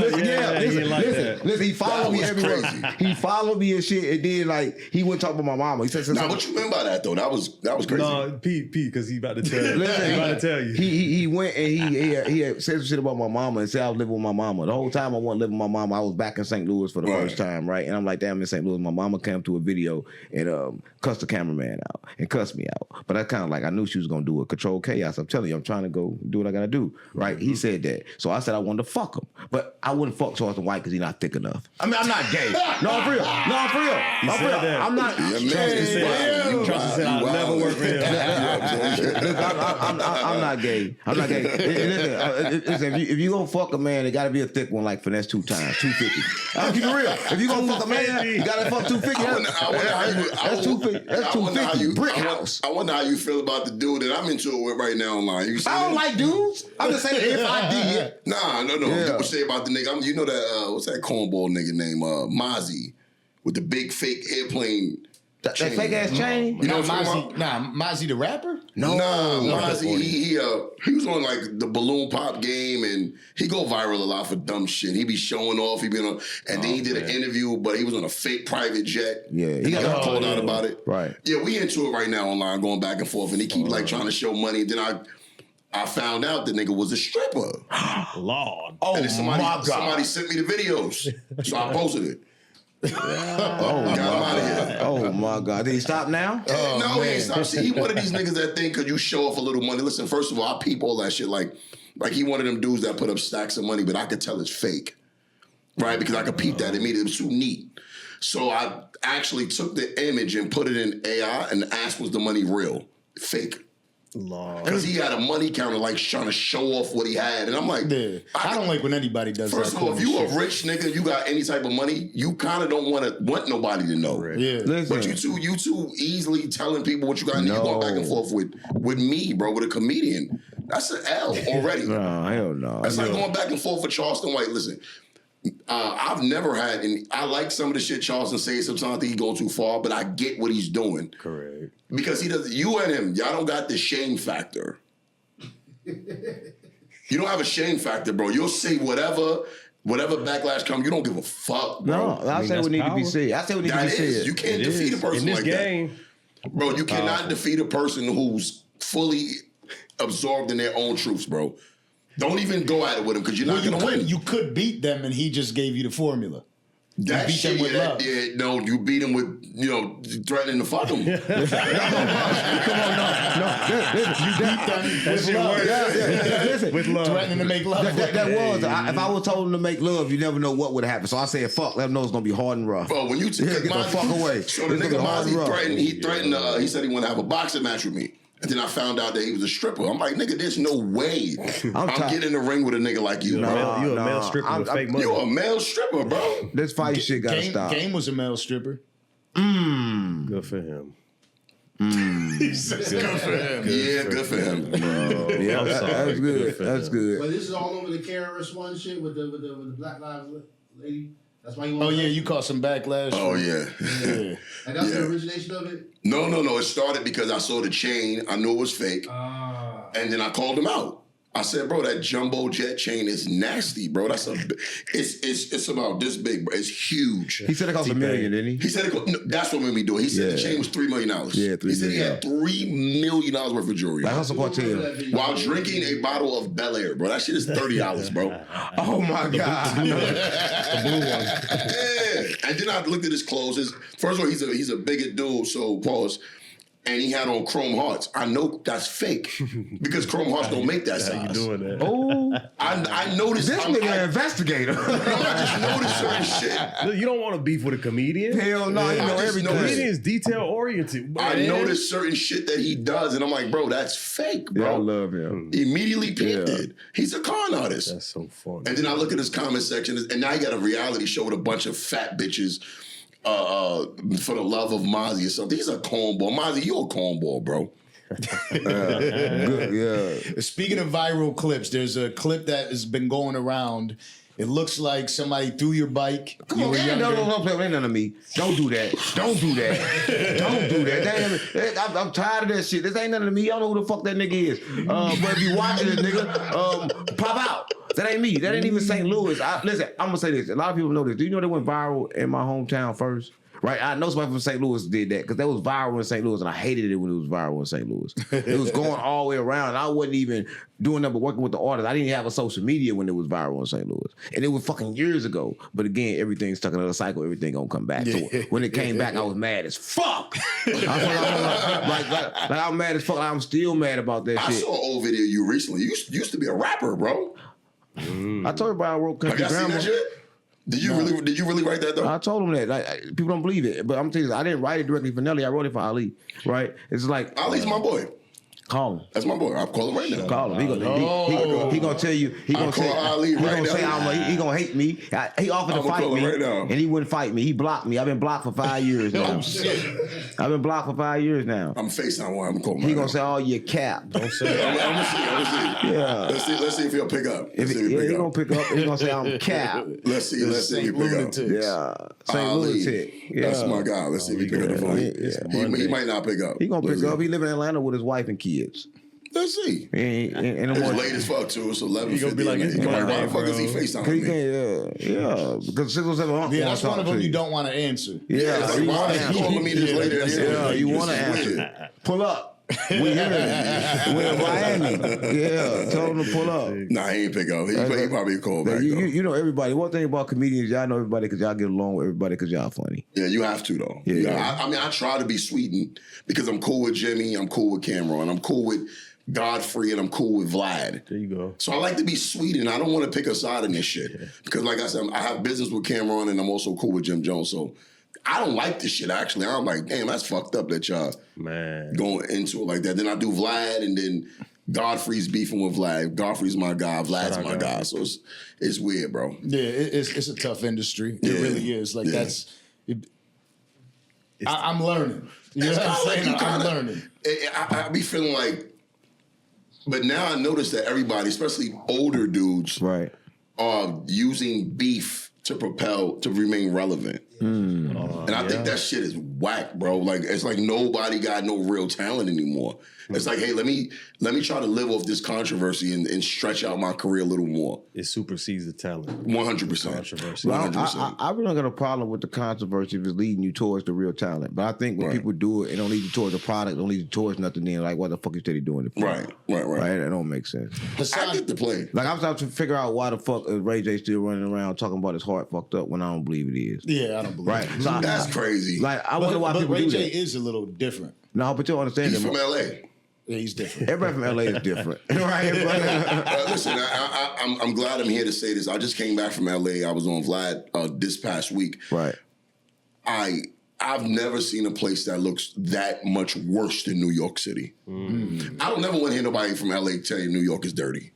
LA looks like the Book of Eli, bro. It's horrible. But then I thought about it. I'm like, you know what? I've never seen a smiling person from LA.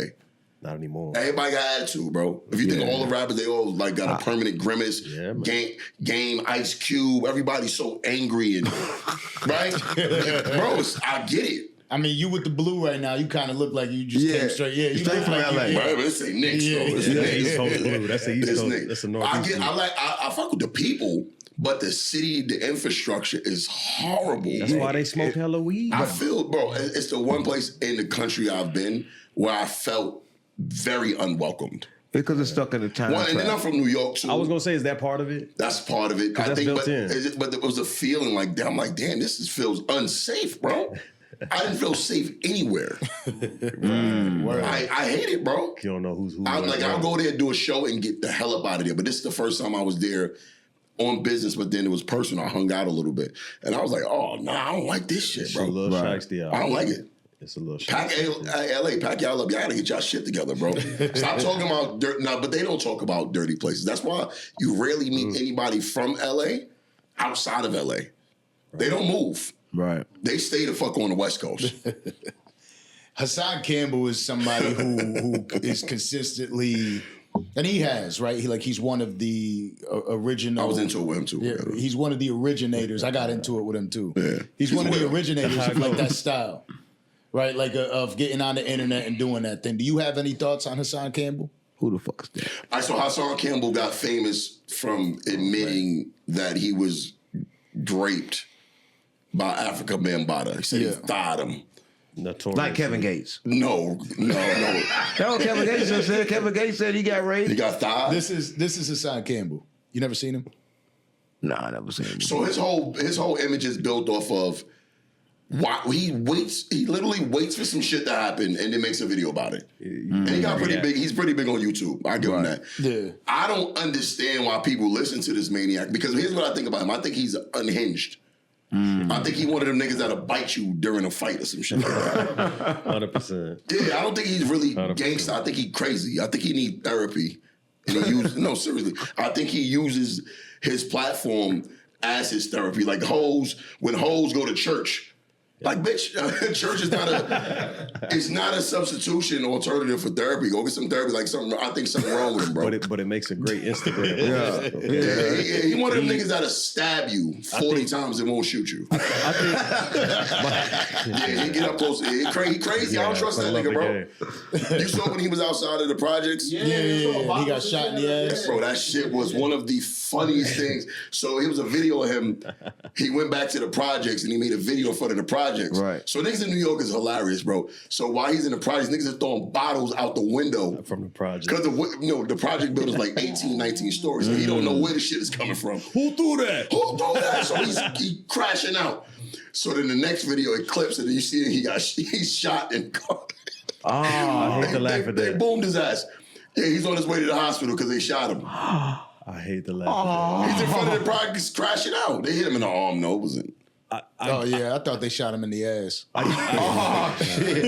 He earned it. He earned that bullet, though, bro. It's going I give him- down. I I give ain't him gonna say he credit. deserved it, but he definitely earned that shit. I give him credit for building his platform the way he has. Yeah, he never consistent. stopped. He Very kept consistent. going. He kept going. No matter all the hate, all of it.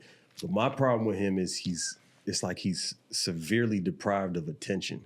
And Yeah. so the things he does is purely motivated by getting that attention so he can Right. show. I feel like he knows a lot of these guys, a lot of the street. Like he posted a don't video think with he Mace. does. I feel like he's being in New York. You gonna know some of the guys. You gonna see some of the guys. I think he bumped into Mace. Mace don't fuck with that nigga. He just had a dinner with him. I don't know. But the thing about it is he's using that as like a part of his intro. It's just like Back to the attention. Listen, Mace, legend, Harlem legend, right? But he's not. It's only Mace. Where's the other rappers? And then when you call yourself something that you're not, I'm like, okay, this is some self-absorbed, arrogant shit. He shows his koi fish. You got koi fish in New York, and then he posted a video the other day I thought was hilarious. So it was real cold. and the pond froze. I think all the fish died. I could just hear him explaining it. Yeah, he was trying to like get advice on, bro, nigga, call. Why are you asking us? Wildlife services. Yo, how I defrost my koi fish? I can see him right now. I think all the fish died and shit. I'm like, nigga, throw them out and eat them, nigga. Right. Listen, I had a conversation with Hasaan Campbell because at first he was popping shit about us. We went back and forth on the internet for a little bit. Then I had that interview with 6ix9ine.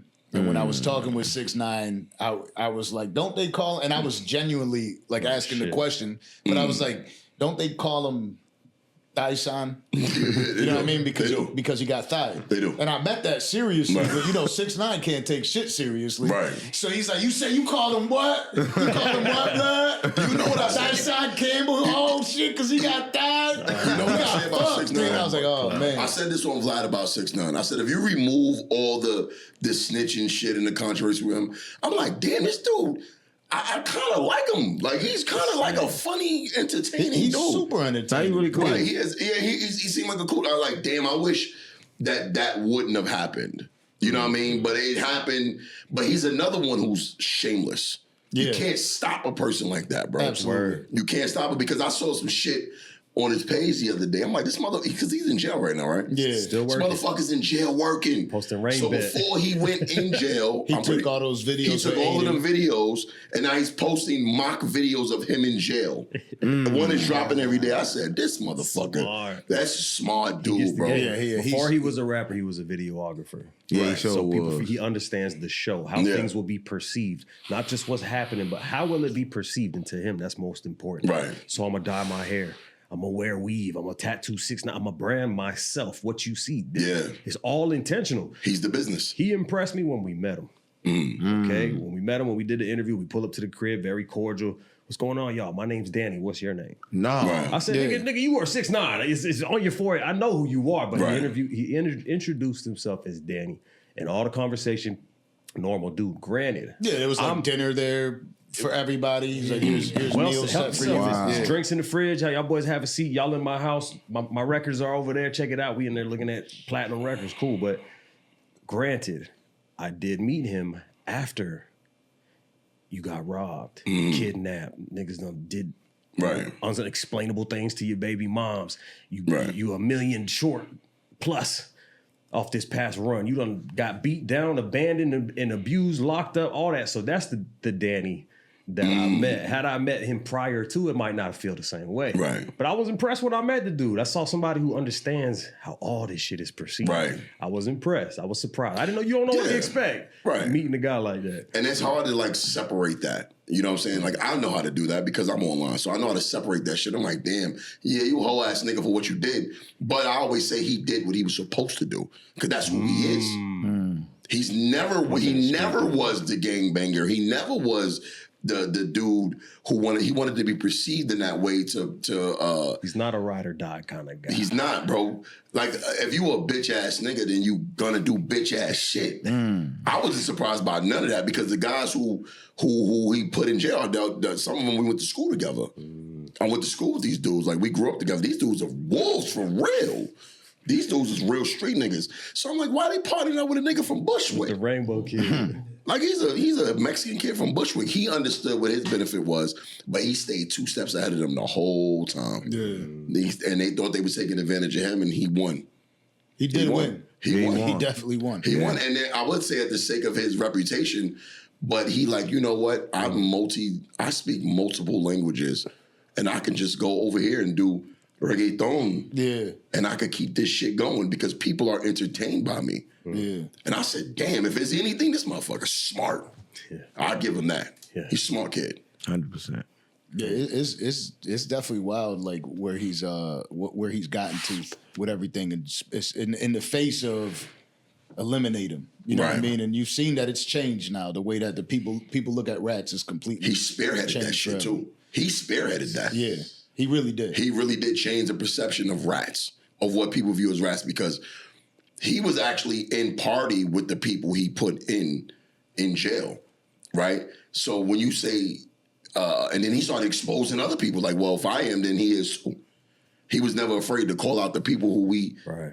who are rats. Yeah, he came out with a accountable. record calling himself a rat as soon as he came home. Bro. With a Rat costume. Yeah. You cannot fight nobody like that, bro. He took a page out of the notorious Charleston White's page Yeah. and said, if you go Nah, he was before Charleston. Yeah, it was. No, I'm talking about when he came out to expose other rappers for all this contradictory shit about you not snitching and you Nah, carry he did that guns, shit but this, before, that, and though. the That's what I'm third. saying. He was You doing don't that like shit Charleston all the White. time. They don't give Charleston White no credit. He done with that. Yeah, Charleston White ain't do shit. Not in his book. But nah, he did. 6ix9ine was doing that shit a long time ago. It's just that he definitely, when he went on his podcast run 100%, that's Made it when you could okay. see it. Yeah, I forgot that Charleston White he's a real rat. Huh? So we used to argue about that shit in the studio. I told you 6ix9ine fucked up gangster rap.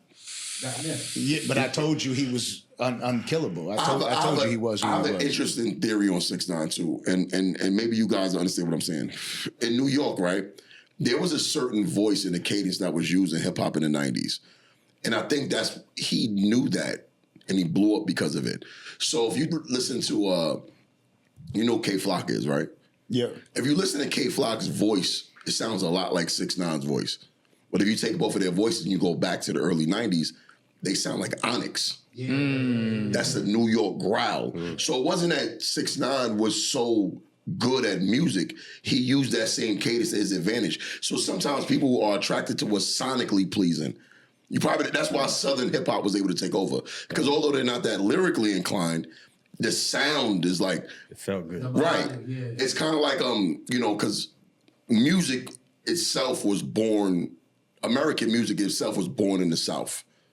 You know what I mean? So it's from slavery and blues and that's where it came from. So I think everything always returns back to where it came from. So although hip hop was created in New York City, it was based off real lyrical shit. And then the South learned how to make that shit like Future and Young Thug and all of them. Bridge That the gap. melodic shit. Hip hop was recorded in New York City. We wasn't created in New York City. They've been doing this since in Africa. Well, it was called. I'm saying Yeah. what's We've been called rhyming. 100%. What's called hip hop? Yeah.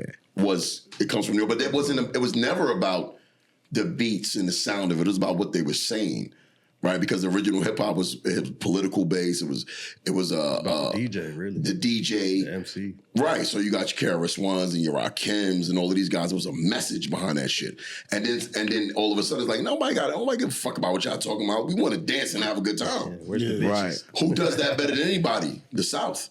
But I So never liked that music. What? Dancing music, never know. I like music that got a meaning to it. Well, also when you put the industry in it, right? Now you change the tone of it because I always tell Southern dudes this: if you have ran rap for this long, you also got to take credit for destroying hip hop, right? Because it's right That's because deep. yeah, take credit for both because you changed it, so it's not about the lyrics no more, right? So I believe this: the powers that be, the machine behind the shit, right? They're gonna put in front of you what's the most detrimental to the community, right? So it's not because what was considered dangerous rap back in the days was what was dangerous to white people and what was dangerous to the system. Because you think about a Public Enemy, it was like Fight the Power. They was out there putting steamrollers over CDs, like had the FBI watching, like, oh, this shit is dangerous. NWA, that was dangerous. And then what became dangerous later was the niggas who gang banging and taking drugs. Yeah, and the kids that grew up playing Grand Theft Deep. Auto. that's right. So the government's like, you know what? The powers that be like, hey, let's put this in the front and let this be the face of hip hop. So it wasn't that your shit is better because you rap better or it's better music. It's because it's the worst type of music. That's why your shit blew up. It's not, you know what I'm saying? Because we don't control this shit. We don't control what get distributed and what's going to be the most popular music. That's deep. That's why that Southern music, but they never took that because I told South. Oh, they about to hate you. Listen, I tell South dudes this shit all the time. I'm like, listen, your original rappers were rappers. Right? If you think about Outkast, Dungeon Family, UGK, Real rap. 8-Ball, MJG, them dudes was lyricists. Real rap. Them dudes were lyricists. Right? Because it was a time in hip hop, if you couldn't rap, you couldn't get rap. You couldn't get on. Yeah. Right? So now nobody got to know how to rap no more. I think Solja Boy changed that. Yeah. I think Solja Boy. I think Soulja Boy changed that. Well, here's what I think Solja Boy changed. I think Solja Boy changed how to be independent without a label. But he made it so rap could just really be fun. It didn't have to have lyrics. It barely had to be about the beat. It barely had to be about the dance. Right. But he changed that. He don't get his flowers. He don't Once get his he flowers. sold 1 million ringtones and singles were done on ringtones, it changed. It adds Right. up to the street. It brings us to the streaming form. So the gap, the bridge wasn't gapped what it was supposed to be. When it was supposed to be bridge was when Master P showed the North, the East Coast how like, hey, we don't need no fucking record labels behind us. We could be moguls because he was one of the first. But that's the beginning of the rev. And that's when it should have been like, oh shit, New York should have followed suit. So now we could have did this shit together. But then it said like, oh, South against North. It got whacked, bro. It got whacked. I don't even fuck with hip hop no more like that. I like R&B, bro. Yeah, word. It's hard. Me too. I don't even fuck with it. It's corny. Right. It's corny because I want to like, rewind for a second real quick and go to when you were talking about being shameless and how Charleston is shameless, and 6ix9ine Right. shameless, and whoever. 607 607. shameless. Could you, a lot of the stuff that's been going around on the internet lately that we've been seeing that's been going viral is people talking about deceased children. That's corny. Could you do something like that? Because I wouldn't consider you completely shameless. Fast, quick. I'm gonna say that, like, a lot of times people don't understand is like there is no kids. And listen, people say what the fuck they want, and what they say. Only thing they got to worry about is what they say. I don't got to worry about what they say. What people say don't bother me. I'm a guy, and I don't get involved with human emotions and what other humans do. It don't bother me. A lot of times people let what people say affect them. Let the parents of that child give a fuck. It ain't on me to give a fuck about what go on. It's just not.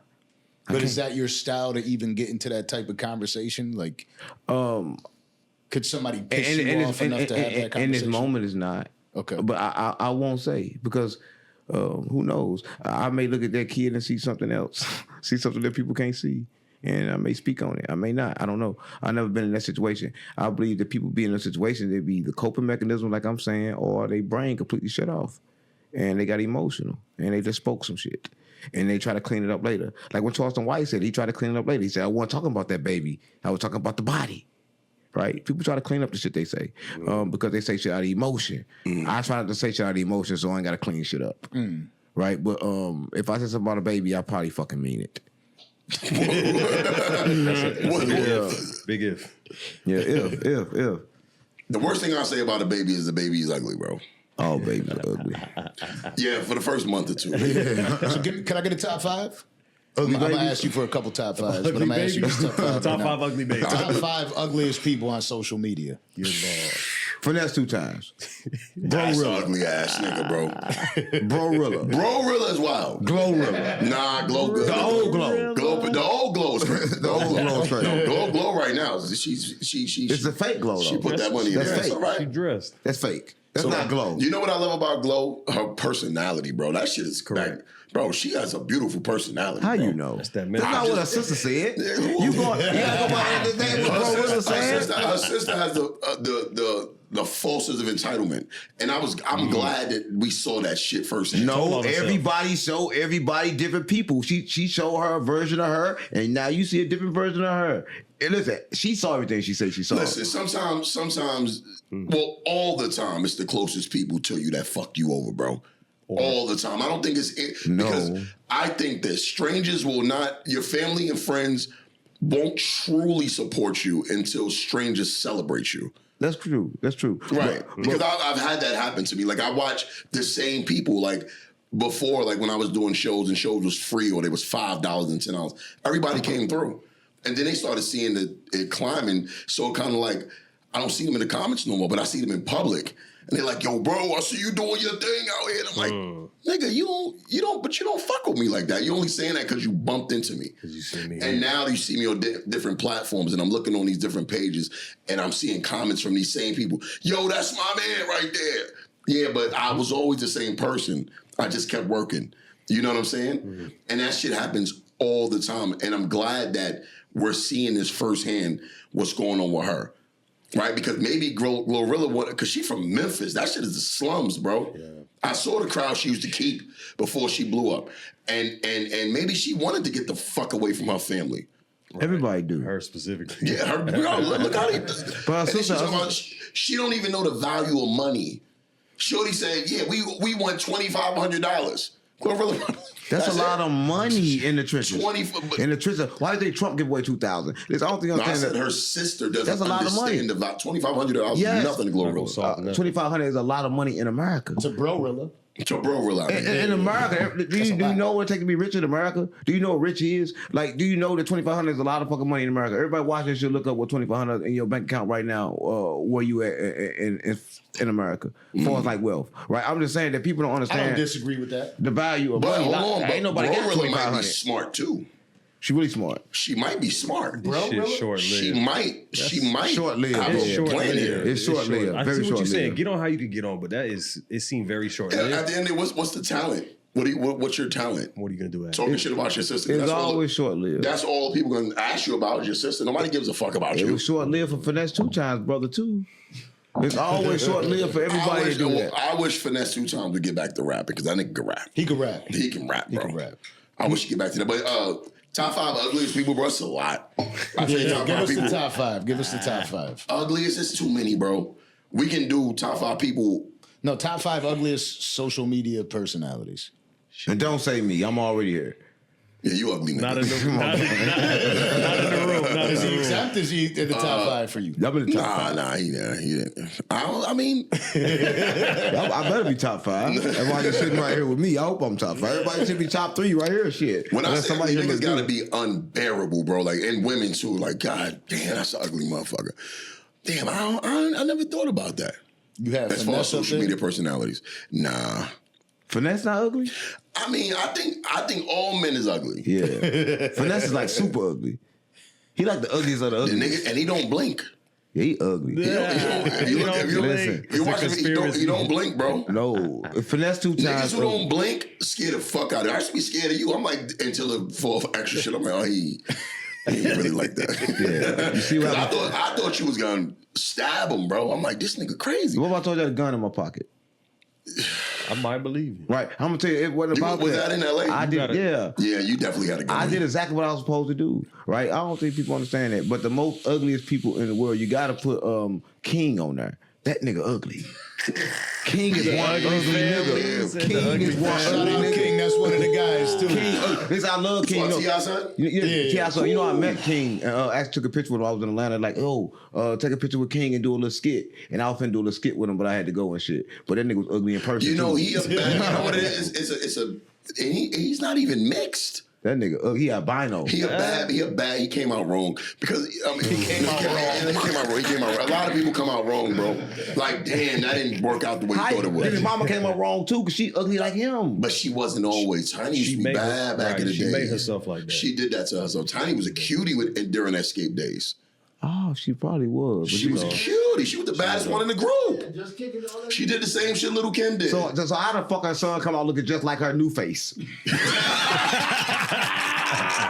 That's how jeans work. That's that shit. Oh, man. I don't got an answer for that. I got answers for everything else. Looking like Damn, bro. Sheesh. It makes sense. Yeah. You can't even hate on what you just said. I don't got an answer for that Send shit. that to 50. Send that to 50. For sure. It's fucking. That shit crazy. Does plastic surgery fucking fuse with your DNA and some shit like that? Yeah. That's He crazy. was just like her. You know, I got top 5 social media people I hate. Okay. Ugly personality. Not even ugly personality. It's like, bro, what are you doing here? Yeah. Okay. I hate Adam 22. I think he's the ultimate culture vulture, bro. Wow. Yeah, because he shows the worst side of Black people on his platforms, and it's nothing else other than that. And he completely capitalizes off of Black culture, and then he's like the most shameless person. See, I was gonna say, Like, you let another dude smash your wife twice, and then fought him and got knocked out, and laughed about it. Bro, it doesn't get no more shameless than that. So I wanted to assume that a lot of what he did, the negative side of it, was unintentional. Right. But when I see him setting up certain plays and interviews and asking certain questions, it's like, this is actually intentional. So Yeah. now you're exploiting culture intentionally. That's the part I Right. can't get. If it happens because they come up there and wild out and things happen, I get it. Right. That's showbiz. Cool. We got it on 100%. camera. We made it happen. But when you're intentionally poking the fire and asking these weird really Yeah, weird bro. questions. All the things people used to say about Vlad, Adam took on his own. But I mean, like Vlad is my guy, and Vlad's not that. legit. He's Vlad not is- that. Vlad the police too. No, he's not, bro. Come on, Vlad the police. Here's what I say about that, right? If we're on their platform and they're asking us questions and we're answering them and it's incriminating us, how does that have anything to do with them? They're just interviewing They you. incriminated questions. But he's not a police officer. But I he will asked the say police this because questions. I'm a fan of Vlad. We've had Right. Vlad up here. Same. I talk to Vlad all the time. But I will say this: if there's certain shit that I feel is incriminating, You won't then- ask it. and I also, if they do certain shit and say certain shit on interviews, because I used to go live all the time, You'll clip it. I will take that shit the fuck out because I don't want to be a part of it. And most people don't even notice that it's clipped out. I'll just hit my producer up and be like, yo, there's this 5-second part right there. Just mix it in when he says and then take that, because he's about to say and right there. Take that 5 seconds out because that's not a good look. You know what I mean? And I just rather, It's few. I've had my criminal life. Are you from New England? Hell no. Where you from? Buffalo. I knew it, bro. Yeah, because that's that. Purr. Yeah. I heard the way you say it, but I know you. Okay. The pirate sound. Yeah, you either from New England or upstate New York. You're from Canada. Yeah, pretty much. Buffalo. Across the water. You see my rant about upstate New York? Nah. Yeah, I had that shit went crazy viral, bro. I pissed them off, bro. Cause I said they don't wear Timbs, they wear lugs up there. They wear the Birdmans. We used to. Birdman lugs. We used to. But you had one on that list. Adam 22, Yeah. can't stand him. The dude Mazi, can't stand him. Who else can I stand on there? I know who the number one is, so I gotta get these other two out the way. Oh man. It's this one dude. I probably never heard of him. I don't even know his name. He's an older dude, and he got like this chalk hairline. And he just looks in the camera with this real greasy face. That could be a handful of dudes. Every time I These see him, days. and he got like a bunch of gas station fitted hats. And you can tell he's from the gas station because they all like nondescript shit. It's him. There's a Hasaan Campbell. Can't stand that nigga. And number one, bro, Big Groove. Oh man. I know who that Big is. Groove is, nah. Shark bite. Bro. You know who he is. You know who he is. Big I black hate him nigga. too. He be eating The and dance, dancing. yeah, I hate that nigga too. Oh, It be yeah. percolating. Oh, I can't my stand God. him. Yeah. Bro, listen, I challenged him. I said, bro, we got to fight, bro. So I saw something that he's going to be in Orlando. It's supposed to be this week because he posted it up. And I put an APB. I said, yo, anybody get eyes on this man. Let me know. I'm pulling up. I'm going to ruin the experience, bro. Do that bullshit. I'm going to ruin it. He's not going to do that shit on my He's watch, like bro. the fruity version of NDO. Yeah. You know what it is with him? I get he's having a good time, but it's pure, utter coonery. So is Batman That's the Kevo problem. really his boyfriend? Boy, you. I heard Batman Kevo was his boyfriend. They run each other's No, jury. man, Kevo got breast implants. He got BBL. He got BBL. He got BBL. Yeah, I think that's his boyfriend. That was Baby Mama said. Batman Kevo is a clown. It's possible. He's It's definitely possible. a clown. But Big Groove, listen, with Big Groove, the reason I don't like him, what he does is because first of all, he's Nigerian, right? I think he got this blind eye because it's like this is what white people laugh at. That's how they laugh at us. It's the black guy eating a big you're model melon. eating food and you're dancing. dancing, bro. And it's the goofiest shit ever. And you're making a living off of it, but you're making a mockery of black people, bro. And that's the thing. And then you're a big dude, like you're strong. You know what I'm saying? You look like some slave shit, bro. And I'm like, you don't even know what you're doing. This is some goofy ass shit he doing, bro. They're laughing at For money. not with. They laughing at him, bro. And then like he's the example of that. So when black people, cause you know, and he has a huge platform. So sometimes when you see black people doing certain shit, they'll use him as the face of that. Right. And it's like, we're not like that, bro. Ain't nobody dancing over no damn chicken, my nigga. Like that shit is so insulting to me, bro. What he's doing. I feel you. Because first he was just doing the dancing. That was annoying, but it's like, all right, he's just dancing and having a good time. But now he incorporated the eating with it. That's some fucking vaudeville 1920s. You ever saw Jay-Z video? OJ? Yeah, story OJ. It's OJ. That's the type of shit he's doing. Yeah. He's caricature. Caricature, but yeah, coon shit, bro.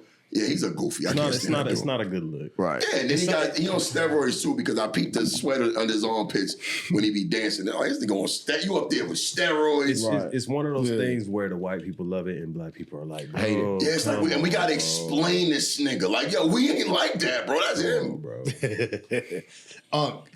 bro. Being in front of the world now, right?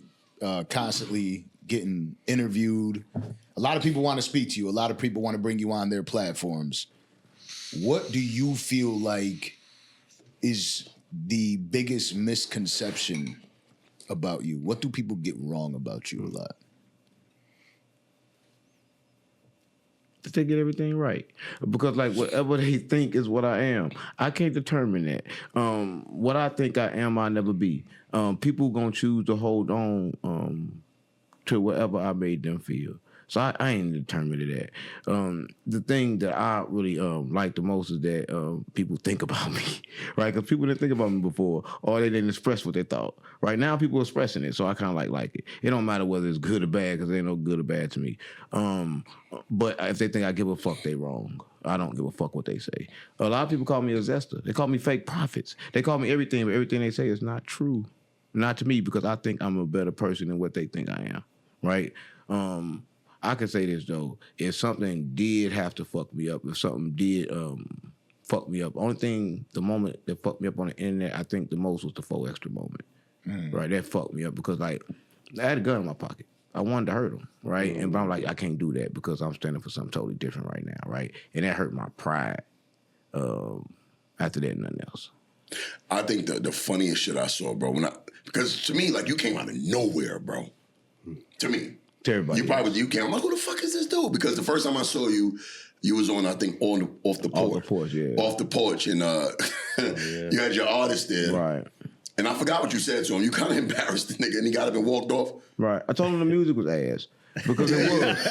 Listen, You're an artist? Yeah. Bro. Have you not seen this clip? No. That's the first time I saw him. I was like, yo, this dude is this dude is different. So he told his artist, they were sitting on and the artist is sitting right there just having to take all this shit. And he's telling him his music is ass. But here's the worst part.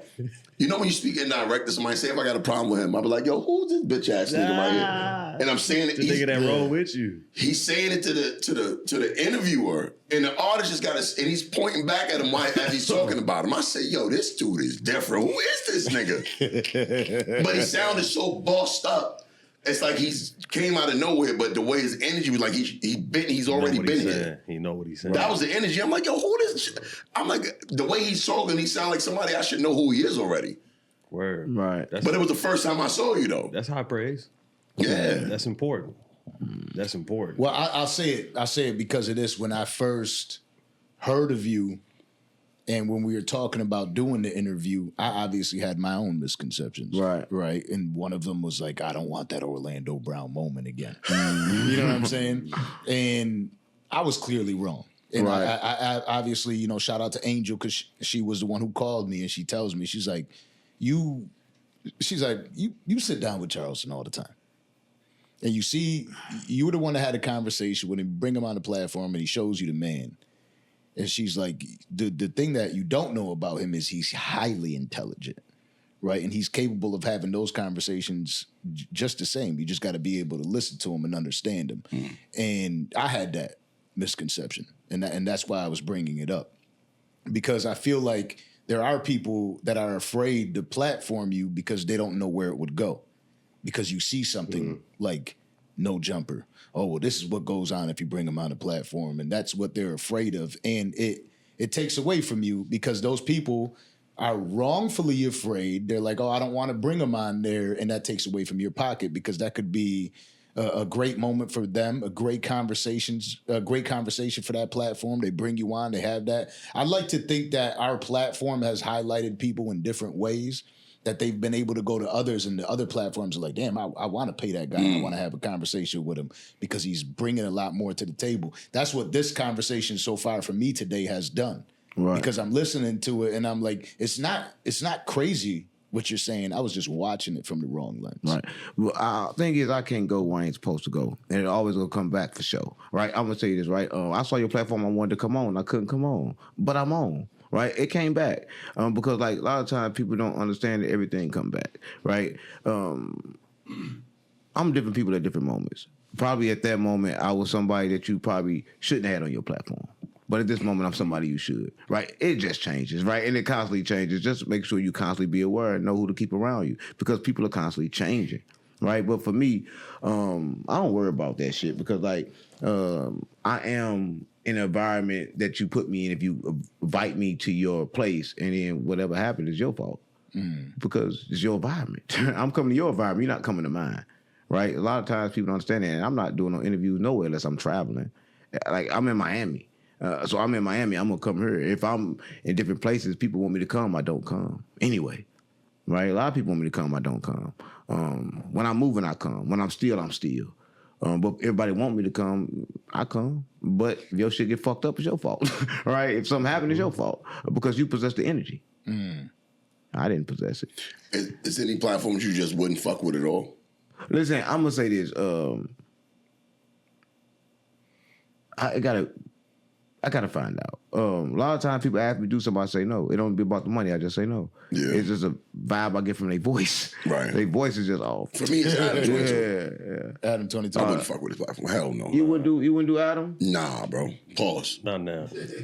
Everybody would do Adam. No pause. no. I wouldn't fuck with him. But you wouldn't go there to have a conversation with him about the shit that you're saying today? To tell him? To be able to tell him? Like, I wouldn't trust it. That's a good question. I wouldn't trust it. I wouldn't trust to be there. In his I don't think he provides an environment where you feel protected even. Let me say something. I don't want to take up Adam. Because I've seen like one episode where incident where Wack it was somebody there and Wack 100 that came up there and jumped him in the behind. Oh shit. Yeah, bro. Like that type of shit be going on over there. No, actually, I'm saying that. Listen, I don't fuck with Adam. I don't fuck with his platform. But I'm gonna say this: when it comes to Adam, you can kind of like understand that everything was content. His wife is content. Right. Everything was content. And so when you understand him, you understand how to deal with him. It's all content. You call his phone, you text him, it's content. Everything you do with Adam is content. But he's a content creator. So you can kind of like expect that. It ain't like he got a vendetta, I'm trying to hurt somebody. No, I want to get some views. Yeah. Everything Nah, him I is can't for the trust views. that. I can't trust so that. you understand that. So that's But how it is. That's a lot why of I shit. feel like there's such a problem with podcasting specifically. Right. Because I think that most people don't have the main income. Right? They don't have a business that they're operating on a day-to-day. So this podcasting shit is their business. For the money. Right? So they need the controversy to happen in order to make money. I don't need the controversy to happen to make money. I'm here specifically because I think that by platforming to both of you gentlemen today, there's a good conversation that could come from it. I don't give a fuck if it gets 1 million views.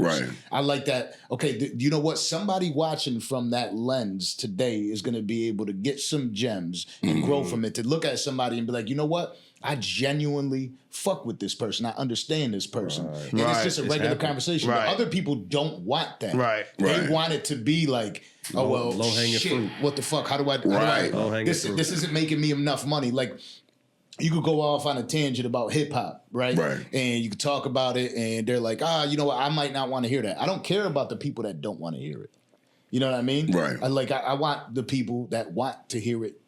Those are the ones that matter. Whether it be 17 people out of the 14 million, that could be. I couldn't give a fuck less. Let it be the 14 people, but those 14 people got something. You know what I'm saying? And that's ultimately what matters. We could sit in a club right now and have this conversation. Maybe 5 or 6 people join behind us and start listening like, oh, this is an interesting fucking conversation. The rest of the people are dancing like that one dude on the internet. We couldn't give a fuck about them. You know what I'm saying? Like, let them do what they do. This isn't for everybody. It's for the people that matter, that support us, that truly matter. You know what I mean? That truly support you and truly support you and truly support us. That's what matters. That's good enough for me. It doesn't need to make 20,000. You see these people talking about, Sean Cotton has been recently talking about this. Like, the views are what? Like, is everybody just gonna go online and they're like, oh, well, this, Do they judge people because of how many views they got? You know what I mean? I could do an interview right now with Tony Robbins or Gary Vee or Jay Shetty. No matter what, like I could have an interview with any of these people who are killing it in life. Right. Pat Bet-David. We had Patrick Bet-David up here. He's a fucking billionaire. Crazy. You know what I mean? The views on that are low. Crazy. I don't give a fuck. The gems I got out of that are amazing, and the people Right. that watch that, they're learning. Right. And I feel like that's the most important thing, to be able to have a conversation with And people. I think for you guys with your platform here, like you respect what podcasting is. I think the podcasting market is oversaturated. I've been doing my podcast since 2018, right? This is when it was like kind of like in its infancy, like before there was visuals of it. Right, it was just strictly audio. Apple Music. Like That's what podcasting originally was. So you had to actually have something to talk about. Podcasting was an alternative to radio, right? So I started like broadcasting. So I got inspired by Taxstone because people say we sound alike and shit like that. But we both from Brooklyn, and when he was doing it, I'm like, I could do that shit. But like also you had to have like a docket and an itinerary and things to talk about. Interesting guests if you was gonna have a guest. You gotta be able to sit back behind a mic for an hour plus with no one watching you with substance. But then when the camera element got involved in it, when it got moved over to YouTube, it's not podcasting anymore.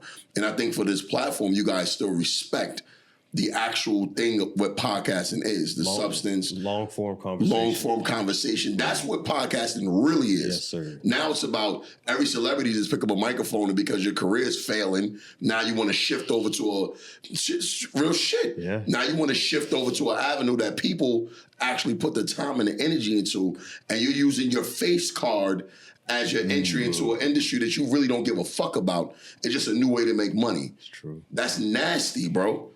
Because a lot of people like, oh, we got money, we just need something to do. At first I was a little intimidating to me. I'm like, damn, my shit gonna get drowned out by all of these celebrities. Sure. But then it was like, you know what? They're not gonna last. Right? Because at the end of the day, the longevity is the most important thing. How long can you last in this shit? How long can you withstand this storm? Let the shit storm go by 2-3 years, you're still gonna be here because you respect what the foundation of it is. And that's the long form conversation, Appreciate the you. substance. And y'all have that shit. I look at it as like kind of like movies. Sometimes movies do the best when you don't know the main character. Because if I see Denzel, I have a predisposed expectation of what I'm finna get from a Denzel or a Matt Damon or whatever it is. But if it's a new actor, it's a new movie, now I can watch it with this. I believe the character. I can watch. I can actually get ingrained with it and believe and buy into what's going on here. But it's hard. It's hard when I'm competing with Cam and Mace, with Nori and all these guys because they do have a built-in fan base. Right. But if you keep going, you keep having a conversation, you keep elevating, before you know it, you're on the same shelf. See, all of that shit it's like the super team in the NBA, right? As we can see what's going on now with the NBA, that formula failed. Because all the greatest teams now were built from the ground up with like we don't know none of their names. You build it around one star player, and LeBron when they started that whole super team shit. That shit over with now, bro. It came and went. You know what I'm saying? But then you got like you said, Cam and Mace. Cam and Mace they do sports. Nori interviews pioneer rappers, and they have a formula. So like me, when I came in, I didn't view anybody as my competition. I'm like, you know what? Joe Budden is my competition. So if you set the bar high, that's where you're going. So when I see these little, I don't give a fuck who it is. I don't give a fuck what celebrity want to have a podcast. I'm like, I don't care, bro. I'm going to keep going. I'm almost 300 episodes in on my shit. Congrats. And people be like, oh, I didn't know you had a podcast. And I'm like, okay, well, that means I need to work harder. I'm not offended by it. I'm like, what? I've been around since 2018. But I'm not offended by it. I'm like, that. I just put more pressure on myself to be like, you know what, I got to go a little harder. People say, oh, I didn't know you was a stand-up comedian. I only know you from social media. I'm like, damn, I was doing stand-up way longer. It started to Trump. Right, it did. And it trumps it. A lot of people don't know that I'm a national touring headlining comedian. I do an hour plus on stage. But I'm not saying that's my fault. I'm like, okay, so I'm really good at this social media thing because I was able to drown out what my actual baby is, and that's stand-up. Well, plus you now is the gold rush. Right. Now, if you want to start a podcast now, it's quite the feat. For sure. So back to the gold rush. We already got our pots and pans. We already in position. Right. So now we can capitalize. Your shit started in 2018. You are now in position. All the people that, oh man, you sure you don't want to do something else? Sure don't want to try this? Dog, what happened to that video? What happened to that guest? Now is when you can capitalize. And you know what else too? People don't understand the power of the back catalog. There's rappers that blow up right now that's been in the game for 10 years. So you get that one hit song and you got 400 videos on YouTube. What's going to happen? All of them people are going to go right there. And you can sit back for the next 2 years and just collect the residuals on all that work you already put on. Absolutely. That's why it doesn't bother me. It's like, I got 400 episodes, 300 episodes over here. So that one episode, I just had Ari Spears on my show. I had Godfrey, D.L. Hughley's about to come on the show, Preacher Lawson, Cam Patterson. I had them on the show already, but people are not catching on to it. But it's like when they catch it, they'll catch it. It's gonna go crazy. You know what I'm saying? Yeah. On 55th Street. Oh, that nigga's home. I swear to God, he home. Don't he look crazy? Don't he look crazy with hair? Man, the Crip walk he did was nasty. I didn't even know he's another one, bro. Unhinged. No, you can't get out of jail and not get your hair done. You got to. I didn't know he could grow hair. I thought he was bald. He got dreads. He looks hilarious. He's another one who needs therapy. You just made a great point. What are your thoughts on it? I think he retarded. Everybody know Crip Mac retarded. Like super autistic. You can't give him therapy. It ain't gonna work. Anybody who's bald by choice, that's a different animal. Nah, he crazy as hell. Only time you can be bald by choice, I tell niggas this all the time. In the 90s, it was the style to be bald headed. Niggas was kids, bro. Still brave. The Onyx was little kids. Yeah.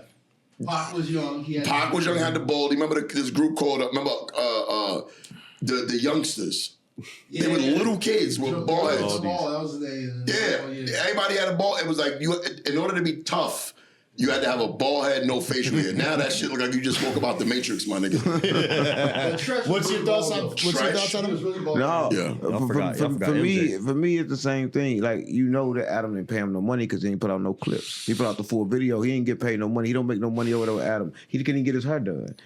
Last time somebody touched his hair was a man. You don't see that? Like, he didn't get out and get his hair done. He didn't get nothing done. Like, he didn't get himself together. The outfit was fucking dirty. And poor. Everything was trashy. He's poor. He's poor. I felt terrible when I saw they DP'd He's fucking him. Poor. When I hear, and that's another thing with that LA shit. When I hear they got DP'd only mean one thing to me. That sounds crazy. Deep penetration. Deep penetration. They gay. Yeah. No, double penetration. Oh my God. Double DP. And porn, that's what DP means. It means deep penetration. Double penetration. Yeah, or deep. One thing, they getting fucked for sure. For sure. I ain't nobody When he put their got hands beat on up me. on camera, and then it's like you got to accept this ass. Bro, are we gonna fight and then we gonna be friends afterwards? No, we're not, bro. He not really a gang member. I never understood that. He's not really a gang member. He got who you know to get initiated at 30. Right? Yeah. He got put on And when didn't he he switch from being a blood to a Crip? I heard the same thing. Yeah. So it's like I feel sorry for him, bro. I think people take advantage. You can't take him serious. Everybody know he retarded. Everybody know he's playing. Everybody know he not 5'5" Crip. He not shit. But a retarded person that everybody taking advantage of, and they let Adam play advantage. Yeah, and Adam is the puppet master. Yeah, listen, but can you blame him? Listen, people don't want to be paid no more. They want to be famous. They don't want no fucking money, man. Yeah. Right? Because like once you get famous, that is your money. People gonna give you shit. You're gonna be able to extort people and charge them all kind of shit for nothing. Right? You're gonna do all kind of fucking people over because you're famous now. And I think that's what he's doing, man. I think Crip Mac need to go back to jail. No, I'm keeping it real, right? Sometimes you need to go back. You acting the same way. When you get out of jail, acting the same way you did when you went in there, it didn't work. Throwing up gang signs in front of the Crips. They should came out there and locked him out. You didn't learn, nigga. Right back up in there. Right. You know what fucked me up about him though? Because like, if you in jail in California and you a Crip and you a gang member, when you see a different person, you supposed to have a fight. I didn't hear about one squabble he had in jail. That will fuck me up. Not one fight. And they say they brag about fighting. I fight every day. Yeah. Why you ain't fighting in jail? Why we ain't hear about no fight in jail? Because he's not a real Crip. And don't nobody respect him like, no, I'm keeping it real. Don't nobody respect him as a Crip. If I see him, I'll kiss him. I'm keeping it real. You gotta kiss him. So I'm finna meet him. Soon. I can't wait. I'm gonna kiss him. Do you think he's squabbled? Suck the dick? No, which one you talking about? Because like, probably suck the dick. No, but listen, I don't think he fought because listen, if he fought, it'd have been known. One thing about the niggas from LA, they fight and they talk about fighting. He ain't talking about no fighting, man. He got out of jail crip walking. You see, when 4 Extra came out, I was in there putting his hands all over. He talking about what he was in there doing, and it's rumored that shit true. But with him, not one fight, not one squabble. So I don't think he really cripping. I don't think nobody respect him as a crip, right? He got Hoover Killer across his head. Which is dangerous because them Hoovers, dangerous. Them Hoovers are the most dangerous ones out there. And that's total disrespect. Like when you do that, that's like you disrespecting a whole organization on your forehead. For what reason? For a reason, and you ain't gonna do shit when you got put on at 30. Shut the fuck up. First of all, putting a tattoo in your forehead already, you retarded for that, bro. Yeah, you retarded for that. You seen his daddy? You know he got a daddy. His daddy a snitch too. I saw he looked just like him too. Yeah, but he say he ain't his daddy. He say, oh man, he look just like him, bro. You ain't no kin to me. But they say that's his father, right? But I don't know. His father a big snitch. He what he do, but I don't know. I don't trust him.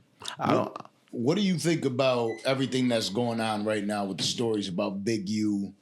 And him being locked up and all the situations. I think Big U is cooked. The funniest thing about Big U, I'm not gonna lie, is that he Debo. Right? That was funny. They actually made Debo about him. That's the funniest thing. And I'm gonna tell you this, right? When everybody that was on podcasts telling everything that happened, what can you expect? You gotta think about it. You got people that wasn't in no gang. Loose Booty Cannon wasn't in no gang. He not no real 6'0". No, for real, Loose Booty Cannon not no real 6'0". And Brick told you that. Brick a real 6'0". He really from there. But listen, once he told me that this nigga not from there, he don't know you. How the fuck are you rolling? But he hanging around with niggas. He the same type of nigga that hang around Big U. And Big U telling niggas to do shit. Niggas like that gonna tell on you. So now he gonna get 150,000 years because niggas like to tell. Right? Listen, I'm gonna say this. When it comes to Big U, his son died. And that's a crazy thing to be in jail when your son died because you can't go to the funeral. But he brought it on his fucking self. Everybody bring it on themselves. Everybody want to be tougher than they are. And everybody want to be bosses. So bosses go to jail. So you gonna be in jail for a long time. The only thing that fucked me up that I don't believe, and I fuck with Gumby. I love Gumby. They saying Wack told. Listen, I'm gonna say it like this: if Wack told, I think it will be paperwork. I don't think Wack will pay nobody to tell on nobody. That just don't make sense. Do Wack have information that could be considered information from law enforcement? Yes, Vlad do too. But we are in podcasting, so he supposed to have the information. I don't know. I'm confused. And then the relationships that they got. They like somebody like Wack 100's got some strong relationships. Yeah, he got a police badge. Yeah, right. He's got some strong relationships that he's able to communicate. Didn't it fall out of his pocket on interviews like that? I think he did that. That was a play. That was a play. Yeah. Everything was a play. With Wack, you never know what's a play. That's what I'm saying. So he gonna have plays, and you gonna understand that it's gonna go viral, but you're not gonna understand that it's a play. Yeah, he's been doing this since the 90s. Because he's been doing this a long time. And that's one of the main reasons. That's that LA shit, bro. Man. I don't trust them LA niggas. Latino, right? We seen the Super Bowl just happen. Right. Clip I just seen of you that I shared actually was when you were talking about I'm Puerto Rican and Dominican. Okay. And there was a lot of hate. For that halftime Super Bowl. It pissed me off, bro. It pissed me off a lot. I didn't like the way my people in particular. And I'm like, if you don't like it, cool. Right? That's fine. If you don't like it, you think Bad Bunny is whack. But I always felt like, ever since Jay-Z started running at a halftime show, everything been black and brown. Yep. Right? We showing white people what this entertainment shit is, bro. And it's been that. So it's like, all right, Bad Bunny getting his shot. And he's been killing shit. Mm-hmm. And you know who he is, bro. Even if you don't speak Spanish, you know who Bad Bunny is. If you don't want to sing and dance to his shit, that's cool. But let that man rock. And when I'm like, yo, black people, don't do that shit. Don't get on into we can't understand what he's saying. I'm like, you niggas sound just like the white people who get mad about the rappers. Y'all sound just like them. I'm like, bro, say that shit to each other. Don't put that shit on social media. Because now when it come back next year, when Jay-Z bring up Chris Brown or whoever, and then say if Hispanic people decided to do that. Hispanic people decided to say, oh, we don't like this shit. Oh, no, so if white people decided to say that shit, Hispanic people be like, see? That's the same thing we did. Yeah. So it's cool if you don't like black, but if one, on a political level, he's an American man. You know who's not American? Rihanna's not American. Weeknd's not American. Rolling Stones, Paul McCartney, U2. I'm just talking about people of color in particular. Shakira. The people who we rock with. Right. The Weeknd's not American, and neither is Rihanna. She's not an American citizen. Right? We rock with them, but you're going to shit on Bad Bunny, and at the end, and then also you have to understand, nigga, learn another language, bro. learn what the fuck you talking about. That's why there was no closed captioning. Because if you heard what that nigga was talking about, they would have shut that shit down, bro. Right. They would have shut it down. He was saying some real shit. Then at the end of it, even with and then he was a good choice for it because we all could agree on what's going on with this ICE shit. Is fucked up what's going on, right? So for him to speak out about that on a public, like the Super Bowl is the biggest stage you can have. What I appreciate though is he separated it though. Right. He said that separate from the performance. In the performance, he stayed away from that and sprinkling a little Lady Gaga for my white fans. But you see what he did? But look at the slick shit. What song was she singing? Somebody else's song. She was singing Bruno Mars shit. I peeped. She's on that song, but that's Bruno Mars song. So she couldn't even sing a white song. He knew, the dude is a smart dude.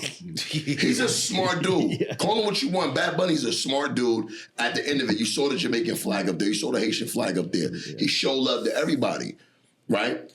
And none of us from this motherfucker anyway. We ain't from here. Nobody. We all descendants of, you know what I mean? So yo, bro, the dude is doing some real shit in the environment we're in.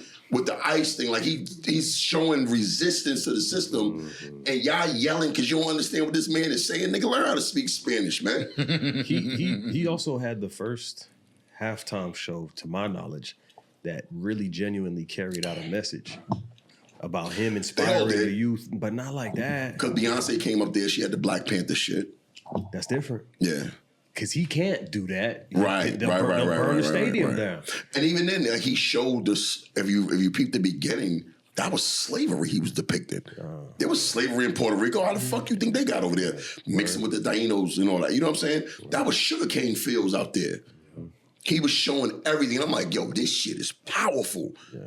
And I'm saying, as a black man, I'm watching this and I'm loving it. You know what I'm saying? And then I saw black people hating. I said, let white people do that. Don't do that, bro, because this is what we talking about, the power of black and brown, and you niggas is going against that. That's why I put the video out. I did a 3-hour, shit, I think that video did over 1 million views. I went live for 2 hours and cursed black people the fuck out for that shit, bro. I ain't like that shit, bro. Yeah. What do you think about this cartel shit that just went crazy? They killed him. Stay the fuck out of Mexico. I think he called them and told them he was gonna kill everything. And then tried to call back and apologize, right? Mencho? Yeah, he said that's what happened, right? I'll tell you some realer shit, bro.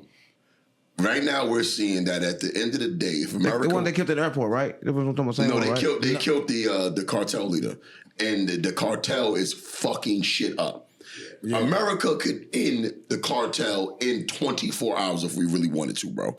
There's a lot of people that don't believe that's possible. Tomahawk missiles, Tomahawk missiles have shut a lot of shit the fuck up, bro. Niggas could go in there and shoot that shit if we want to. We ain't gonna do it. We'll go ahead and take the president of Venezuela, though, for their oil. With sound. Right? We'll go in and we took that shit. With sound. Right, we'll do that shit with niggas. Word. Right. But the reason why this is proof that this drug war ain't really a drug war. Ain't never been a drug war. It ain't really, niggas is profiting off that shit, bro, because if America really wanted to end the cartels, America end that shit 24 hours. The cartels ain't fucking with American army. They ain't got no planes and shit.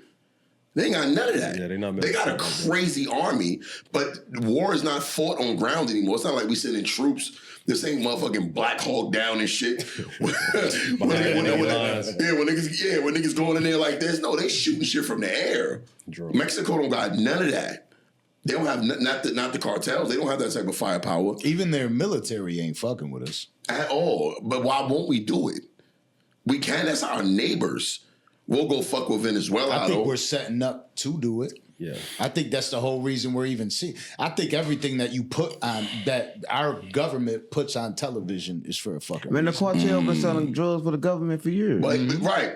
But they here's the sell thing, though. dope for America. If we shut it down, America needs to gain something. This is why you'll find an American military in every corner of the world, right? World War II was in the 1940s. World War I was in the early 1900s. However, we still have military bases set up in Germany, Japan, on every corner of the earth. We don't leave, we occupy. Once we beat you, we live here now. Word. You know what I'm saying? Keep the peace. What the fuck can we get from Mexico? Mexico is supplying America with the most drugs. So why would we shut it down? We have nothing to gain. Border. America's already our border. I mean, Mexico's already the border. Actually, Mexicans are more American than Americans. Well, that's the argument. They're Native Americans. But he's trying to secure the border. Right. In securing Mexico before. The same way Venezuela has enemy occupiers. Right. They don't want Mexico to do that, sharing the border with the U.S. But then what I'm saying is, if we did that, what is the gain? Right? America needs to gain something monetarily. Right. The monetarily gains are from the fentanyl, from the marijuana, from the drugs coming from there. I'm convinced Trump is on an ego trip, and he's going to do one of these guys a month. Trump is, bro, this is what niggas don't think, bro. Son, I don't trust an 80-year-old to give me the right time, son. 80-year-old. He's different, though. We were just talking about. Yeah. Trump's different. Trump is just 80. He's an old-ass man, son, disconnected. When you 80, bro, listen, do you know the human brain, it shrinks in size after... It shrinks in size by 5% after 65 years old, bro. This is why motherfuckers retire at 65, bro. Atrophy. You 80. You can't rule shit. You know what you can do at 80? You can feed ducks, nigga. You can feed ducks in a park. Oh, yeah. Nigga, I don't trust an 80. Who got a boss at work that's 80? I mean, my nigga. This nigga running the country, son, in 80, bro. He did kidnap he a national... old nigga. That's why he say whatever he want. Yeah. He's not saying it because he gangster. He's saying it because he old. That's what it's saying. That's part of it. He's an old man. Nobody takes his age consideration. Now, I've actually said, I don't even think you should be able legally to be the president after 55. After 55, because 55 is that age where you're still young, yet you're old. Yeah. I'll say even 60. Right? Trump can't relate to us. Word. He can't relate to no little kid. He don't even know what the fuck a tablet is. He don't know how to play Fortnite. 60-year-old nigga probably playing PS5, bro. But he knows how to use social media better than 100 because he knows, because he doesn't have, you know, when you get older, you lose the filter. So you just say whatever. Yeah. That's why if you had an 80-year-old man call you stupid nigga, you wouldn't even get mad. Like, he's an old man. He's an old nigga. Like, you know what I mean? That's what it. Trump is too old, bro. Like, Trump's sharp. Is he the most shameless? Nah, he just old. I can't even call him shameless. He old. Old people they lack shame. That's why old people drive 20 miles an hour around you when everybody doing 80.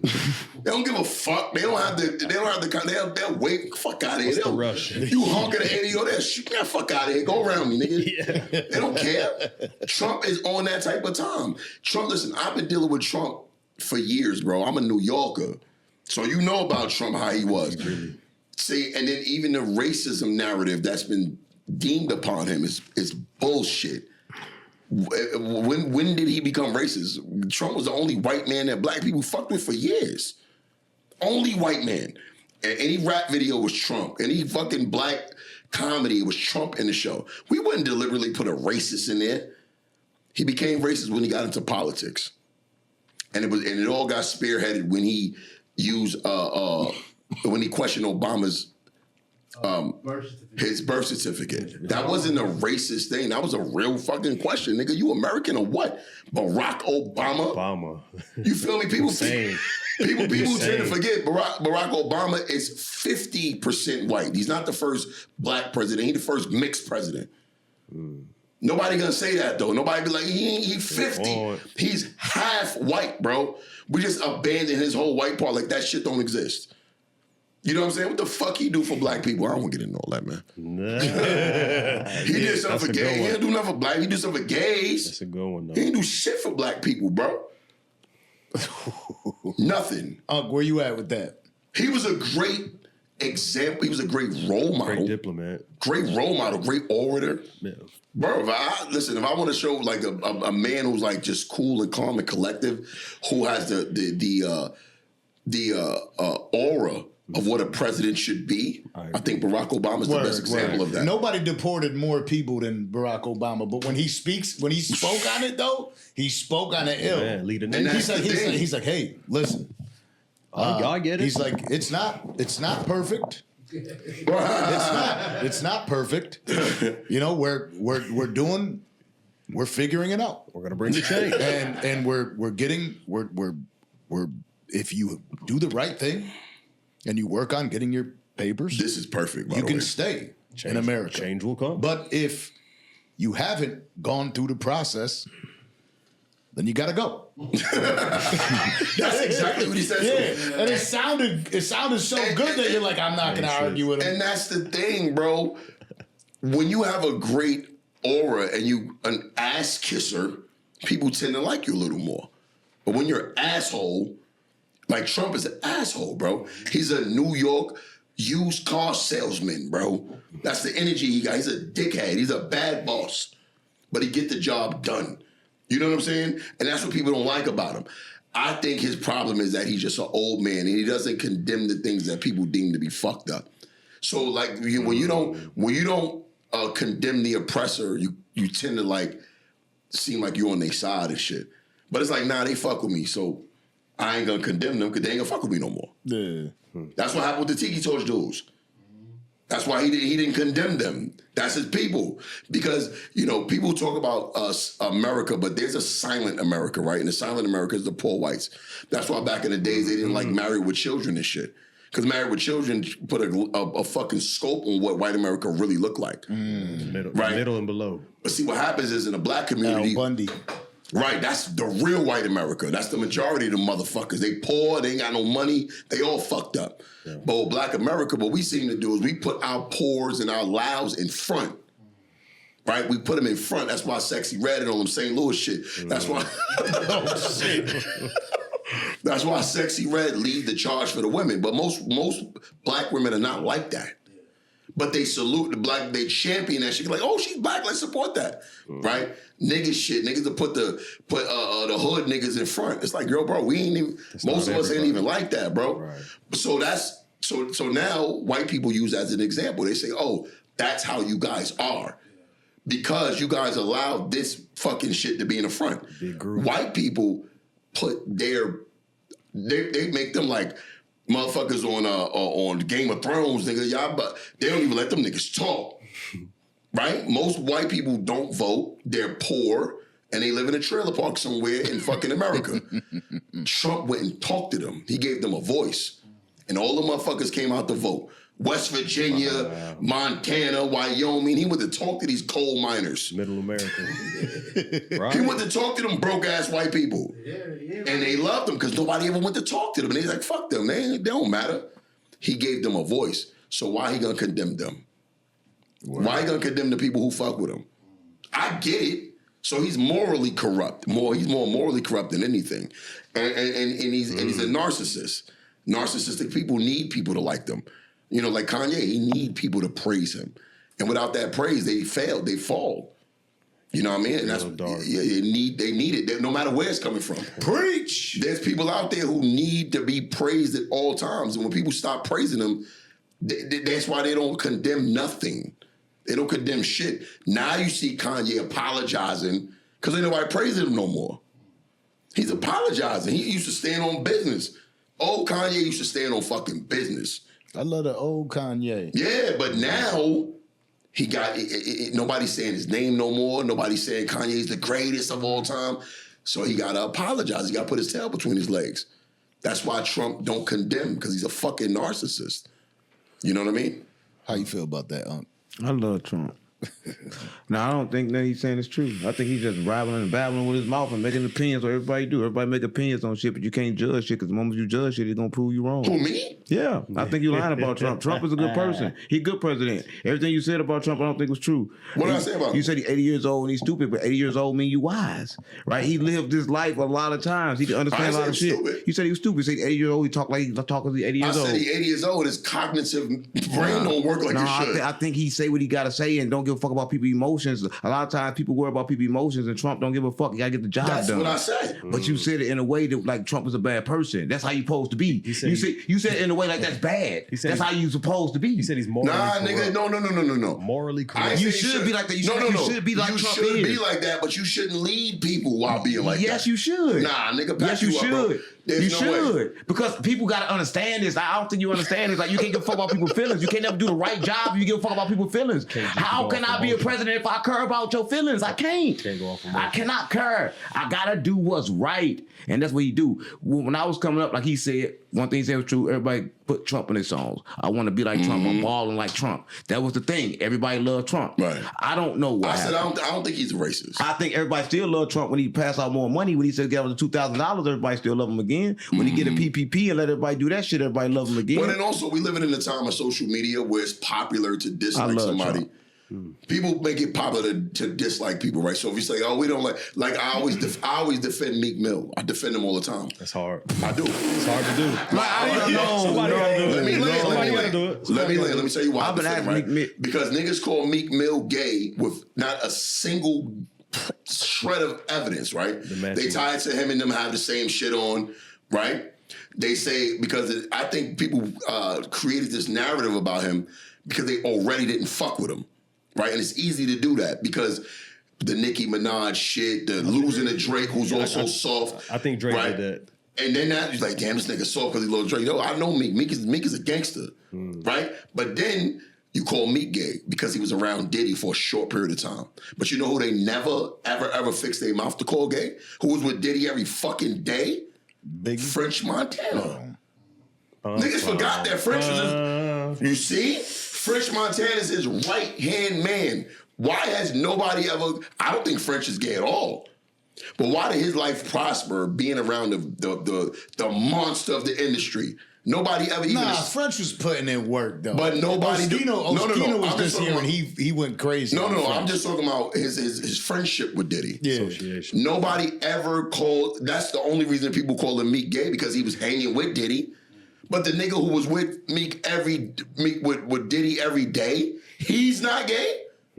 He's a Ciroc boy. Diddy helped him propel his career to the next level. This was his right-hand man. Why nobody ever said French gay? Oskino just said that shit for like an hour on the show. And then I got shout out French Montana. I came to the conclusion that niggas just don't like Meek. And when you don't like somebody, it's easy to paint a narrative of them. Because I don't think nothing's gay about French and nothing's gay about Meek. But niggas call Meek gay because Meek talked too much on Twitter. He lost the battle to Drake. So it's easy to play with him like that. But niggas don't play with niggas. You know, we consider French a gangster, so it's like niggas ain't about to play with his name like that. But why they decide to play with Meek name like that? Because Meek going to get on Twitter about it. I want to hear your take on this because I've heard you speak on Meek a few times. I don't think I said about Meek and he show his asshole to prove you're not gay. That's the only way you can prove you're not gay. You can't say that shit. That's the only way you prove you're not gay. That was crazy. Yeah, that's why when you said it, I laughed. I forgot you said that shit. No, but Nicki Minaj left him for being gay. I mean, everybody know this. He went through his phone and found it and left him for being gay. Everybody know Meek Mill gay. I mean, you want to say he's not gay, but everybody know Meek Mill gay. I need the proof. Because I know there's three things. He saw him in the pool with Diddy, hugging on him. There's three he called him daddy. I like it like that, daddy. There's three things you don't call a man without proof. Gay, daddy, snitch, daddy, or pedophile. and daddy. Pack you up. And daddy. You don't call no man daddy. You don't let no man call you daddy unless you gay. That's how Diddy talk. Diddy call everybody daddy. Because everybody is his daddy.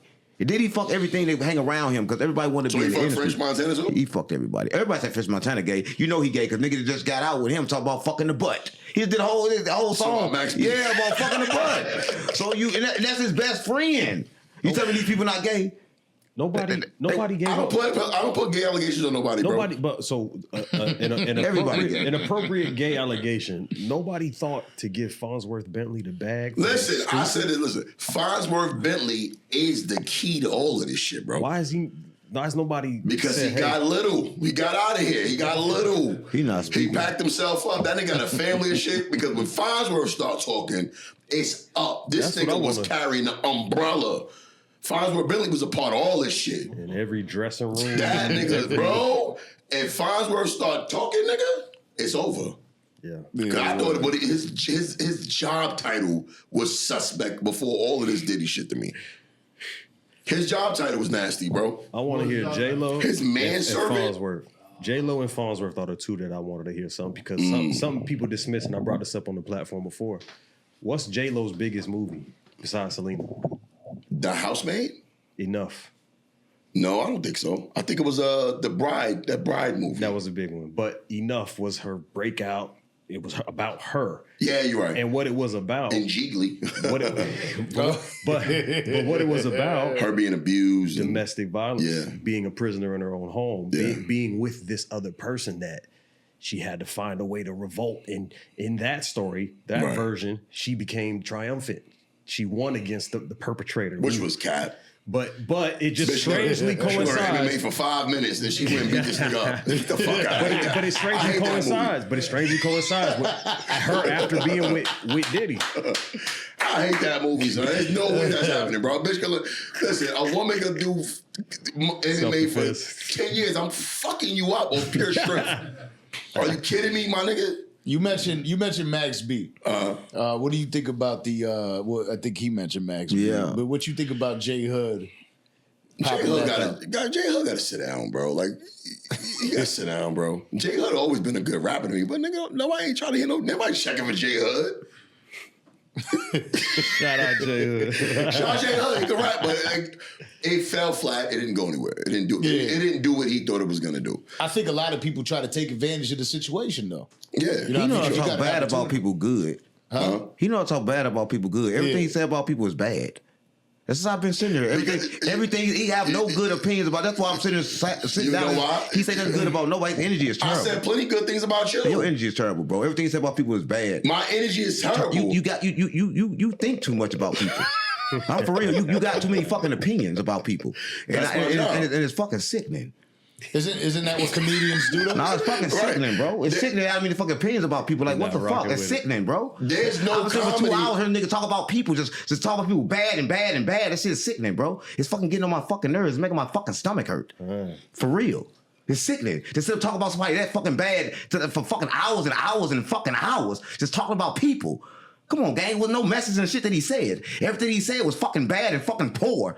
I don't want to hear that shit. That shit not fucking content. You said you do good content. That's not fucking good. Everything he said was disrespecting people. Everything he said was fucking bad and fucking low vibrational. That ain't fucking comedy. He never said nothing good about nobody. Nigga, I don't want to hear that shit, bro. I said several good things about you. Man, everything you said was bad about everybody. Everything you said was bad. You got this fucking good political fucking stupid way to say it, and that shit all stupid, gang. I'm keeping real. I don't hear that bullshit, dog. Everything you said was bad about somebody. I'm just sitting there quiet. They ain't even saying shit. Cause you saying shit, everything you say is fucking poorly bad. You been the main one talking the whole time. But not poorly bad about nobody. You talking poorly bad about everybody you fucking talk about, bro. Ask your question, it's gonna be bad. Everything is gonna be fucking bad about everybody, gang. Is there anybody good in the world? Do you know anything good about anybody? Do you think anything fucking good is being a comedian just talking bad about people? Is that what the fuck it's about? About putting everybody the fuck down? You've been putting everybody down since the fuck I've been here. I'm tired of that shit. You done? And I'm done. I'm tired of listening to that shit, bro. You said everything you say is putting somebody the fuck down, bro. That's all you doing. You want everything to be fucking funny? You talk about people that don't even make fucking sense. I've heard you say one thing good, bro. Now, one thing came out your mouth been fucking positive since I've been sitting here. I think you got selective hearing. No, I don't. You disrespecting everybody, bro. Everybody asks you about you fucking disrespect.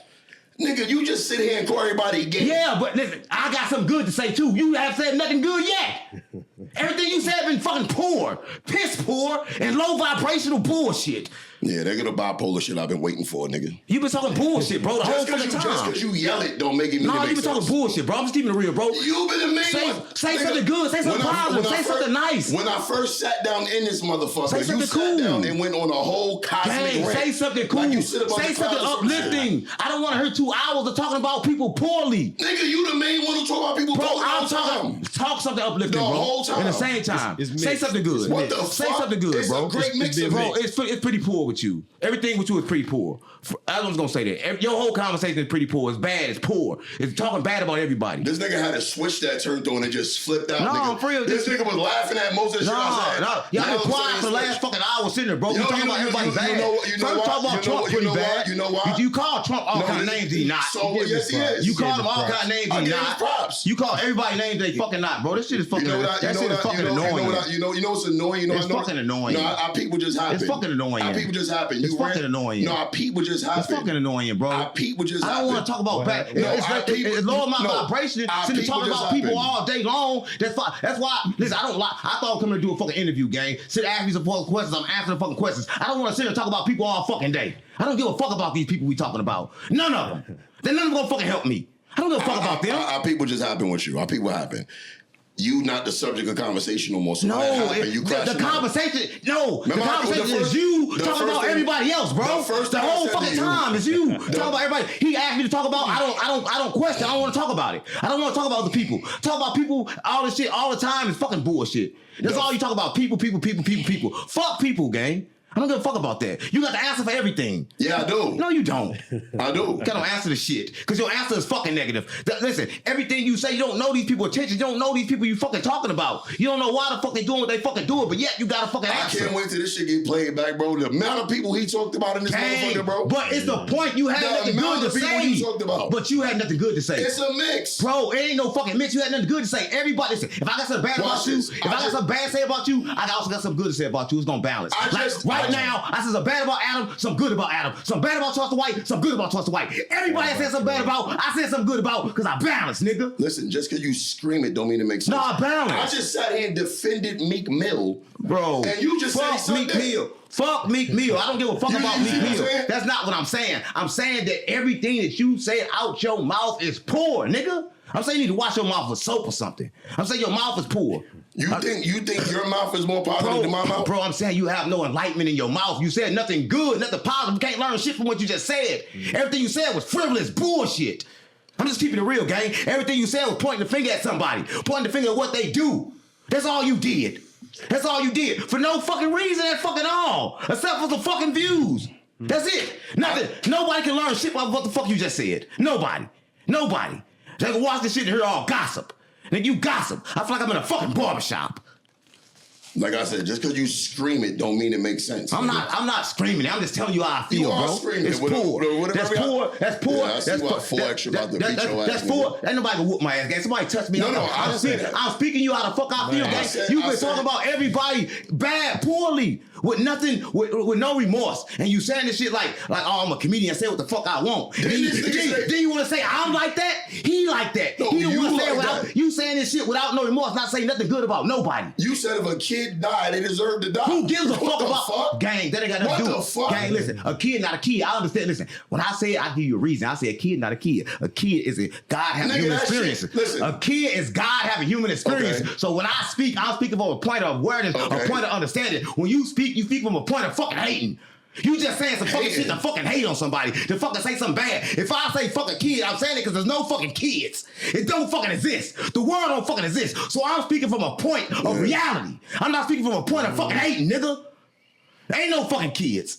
You speaking from a you speaking from a side of insanity. No, it's not crazy. insanity. The world know this. Listen, The world don't know shit, nigga, about what you talking about. All right, listen. Let me tell you this. Let me tell you this. If they don't know this, then you don't know this. Quantum physics exists. Here we go. Quantum physics exists. This Nigga. ain't Ant-Man, nigga. Yes, it is. Quantum physics exists. This shit exists. This fucking world is not what we fucking think, right? That's all I'm saying. I'm saying if I say fuck a baby, I'm not saying fuck that baby. I'm saying there's no fucking babies to even say fuck. Right? I'm just saying though, if I'm gonna put my energy into this shit and we're gonna be talking about shit, I don't wanna hear everything I talk about gonna be, oh yeah, this nigga's a bitch, he ain't shit, this ain't shit, that ain't shit. You ain't said nothing good about nobody. We're having a conversation. At least I said I want to fuck Charleston White. At least I said I want to fuck somebody. At least that ain't make them nut and give them some type of pleasure. You ain't giving nobody no pleasure when they but that's what's real. There's no balance. That's what's real. You ain't talking about shit. There's no balance. You sat up here jibber jabbing for the first hour before you got a little liquor in you. I don't drink. I don't drink. Well, I don't know what the fuck you drinking. Something was in that cup. I don't drink, gang. I don't drink. I don't smoke. I smoke weed. I don't drink. I smoke weed. I don't drink. But I'm telling you this, bro. I don't drink. I'm just telling you what I heard, what I observed. Gang, no problem with you. I just heard that the whole time you talking.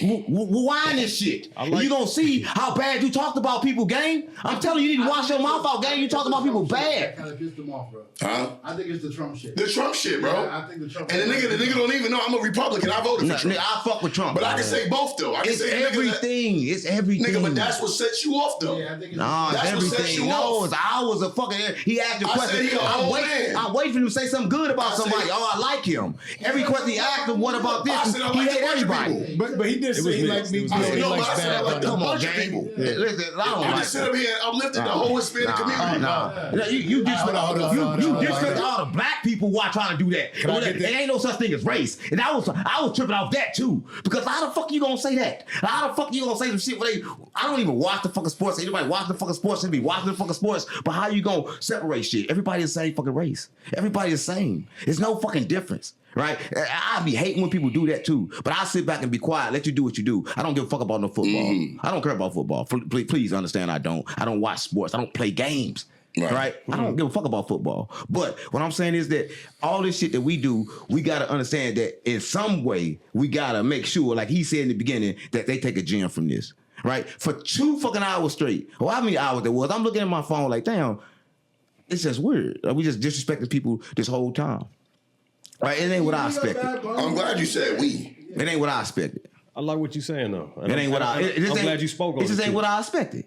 I mean, because he started off saying something different. When I was on the phone with him, he said, I want to have real conversations. And get here, we having silly conversations. He's asking questions and I'm answering them. I think we're having great conversations. We're having a great conversation. Yeah, well, I guess it's good then. There ain't no bad to do it. What's good about it? We ain't talk about Trump, though. What's good about it is that we could have this conversation, we could have this disagreement, and y'all could argue in person. It don't gotta be a fight. No, nobody Two men about can say their parts. 2 men can say their piece. People don't know what this looks like. 2 men who disagree and are talking about it. Right. This doesn't get to happen. Before you know it, somebody going line, fuck nigga, I'm finna pull up, drop the load, I'm glad right or wrong, I'm glad you had the ability to speak up for yourself. And if this was making you uncomfortable, that's powerful that you did that. I just want to speak, like, for real. When we sit here speaking, I just want to sometimes throw something that somebody can catch. I also view it as, like, because when we first started talking, when I came here, I think we were saying a lot of dumb shit. Respectfully, but I respect him because I don't know him. Listen, I would never say, "Oh, you said it." Of course, I said something dumb. Of course, I said something dumb. Look at the way he talk. He can't understand my vibration. He don't understand shit that I'm saying. Because he speak about people, places, and things. Wait a minute. He can't understand me. He can never understand me. Everything I say gonna be fucking crazy. I'm schizophrenic, nigga. He can't understand me. We two different people. Most of the smartest people in the world schizophrenic. We 2 different people. Because like when I'm gonna speak about certain things, right? I don't say I dislike him. All right. If he's a comedian, I love his comedy. If this was an act, then it's an act. I'm saying he made my fucking stomach hurt. Sitting up talking about people like that. I swear to God. And I talk about people too. So if you can make my stomach hurt from talking about people, you gotta be a fucking problem.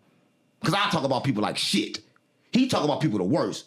Right? If he a comedian, I swear to God, he talk about people the worst. The worst I've ever seen. Don't you think that's part of his but he's a contradiction of his own. If that's your responsibility, you're a contradiction of your own self. What I tell you, I don't talk about people. I talk about people. I talk about fight against, not against people, against principalities and power. That's what I told you from the beginning since I've been sitting here. He confused. He still think I'm talking about people. I never mentioned a person. I'm only talking about spirits, gang. That's all I'm talking about. He still talking about spirits. I don't give a fuck about people, gang. Because I don't fight against people. I love people. I've been saying this since I got here. People are coping. The coping mechanism. That's what the fuck I've been saying since I've been sitting here. He haven't been listening. He's just negative as fuck. And that's just the truth, gang. This man is fucking negative, gang. I'm talking about people, auras. I'm not talking about people. I love people, gang. How can you hate them when everybody just cool? So why you waited till I said something about Trump to do that? Man, I didn't wait for you to talk about Trump. I was been finna say it, but I was just waiting and holding myself, but I couldn't take it no more. Because when he asked the last question, I said, I'll say something good. And then when you got to talking, I'm like, nah, I gotta say something But now. he did say something good. Last question was Meek Mill. Nah, before You that, ain't listening, nigga. I was asleep. Listen, you can't say nothing good about Meek Mill to me. It's bad. Everything about Meek Mill is bad You see what anyway. I'm saying? This nigga's a country. Listen, everything about Meek is bad. I'm saying before that, I heard him. Before that, Meek Mill. But who they asked about before Meek Mill? That's what I'm talking about. Bro. Bad Bunny. Exactly. That's what I was talking about. Positive. No. It's the whole. You talking about black people, nigga. I just talked about that It's two Super Bowl sides of the shit. spectrum. I didn't like that. He's asking questions and I'm I didn't like answering the that. questions. Only thing you can say. You're acting like I'm just saying shit, only thing bro. you can say. I think you saying shit just to get 2 million views. Like Never. you said. You saying shit Never. for That's views. why You not I saying don't what you say feel. anything. How do you know so much I information? say how I feel. No, you can't. How you know so much information? But listen, let me tell you something. Let me tell you something about me, different between me and you. My information that I get come from the creator gang. I don't have nothing to say bad about a person. Only about spirits. You see the trickery in that? Because he don't view people as people, then he not saying nothing bad about people. We don't think the same as you. No, because you don't know how to think. Because you think with emotion, because you think a low trickery. vibrational. That's why I said you got the mind of a fucking pimp. That's manipulative. That's you manipulation. No. Most people in the world think like me. And they wrong. You don't sit And above they the clouds. control. You don't sit above the clouds, nigga. You You're not a think fucking you guru. control. You not a I guru, never said I nigga. was, but I'm not gonna disrespect But that's people the energy to the you point. giving off. You saying because people. No, you what don't you're saying. understand. You saying don't because understand. people are not people. You don't understand. Then you're not talking bad about people. You don't know. You're doing the same shit. You don't nigga, understand. I'm saying in a very worse way. Because people are not you saying people. shit. No, you're saying things with conviction about people. No. I didn't say anything about with conviction. I don't know these people. No. I'm speaking of the impression they put out. You speaking about people. Listen. You just said Meek Mill is gay. I told you from the beginning. How the fuck you know that? Listen to me. I told you from the beginning of this, right?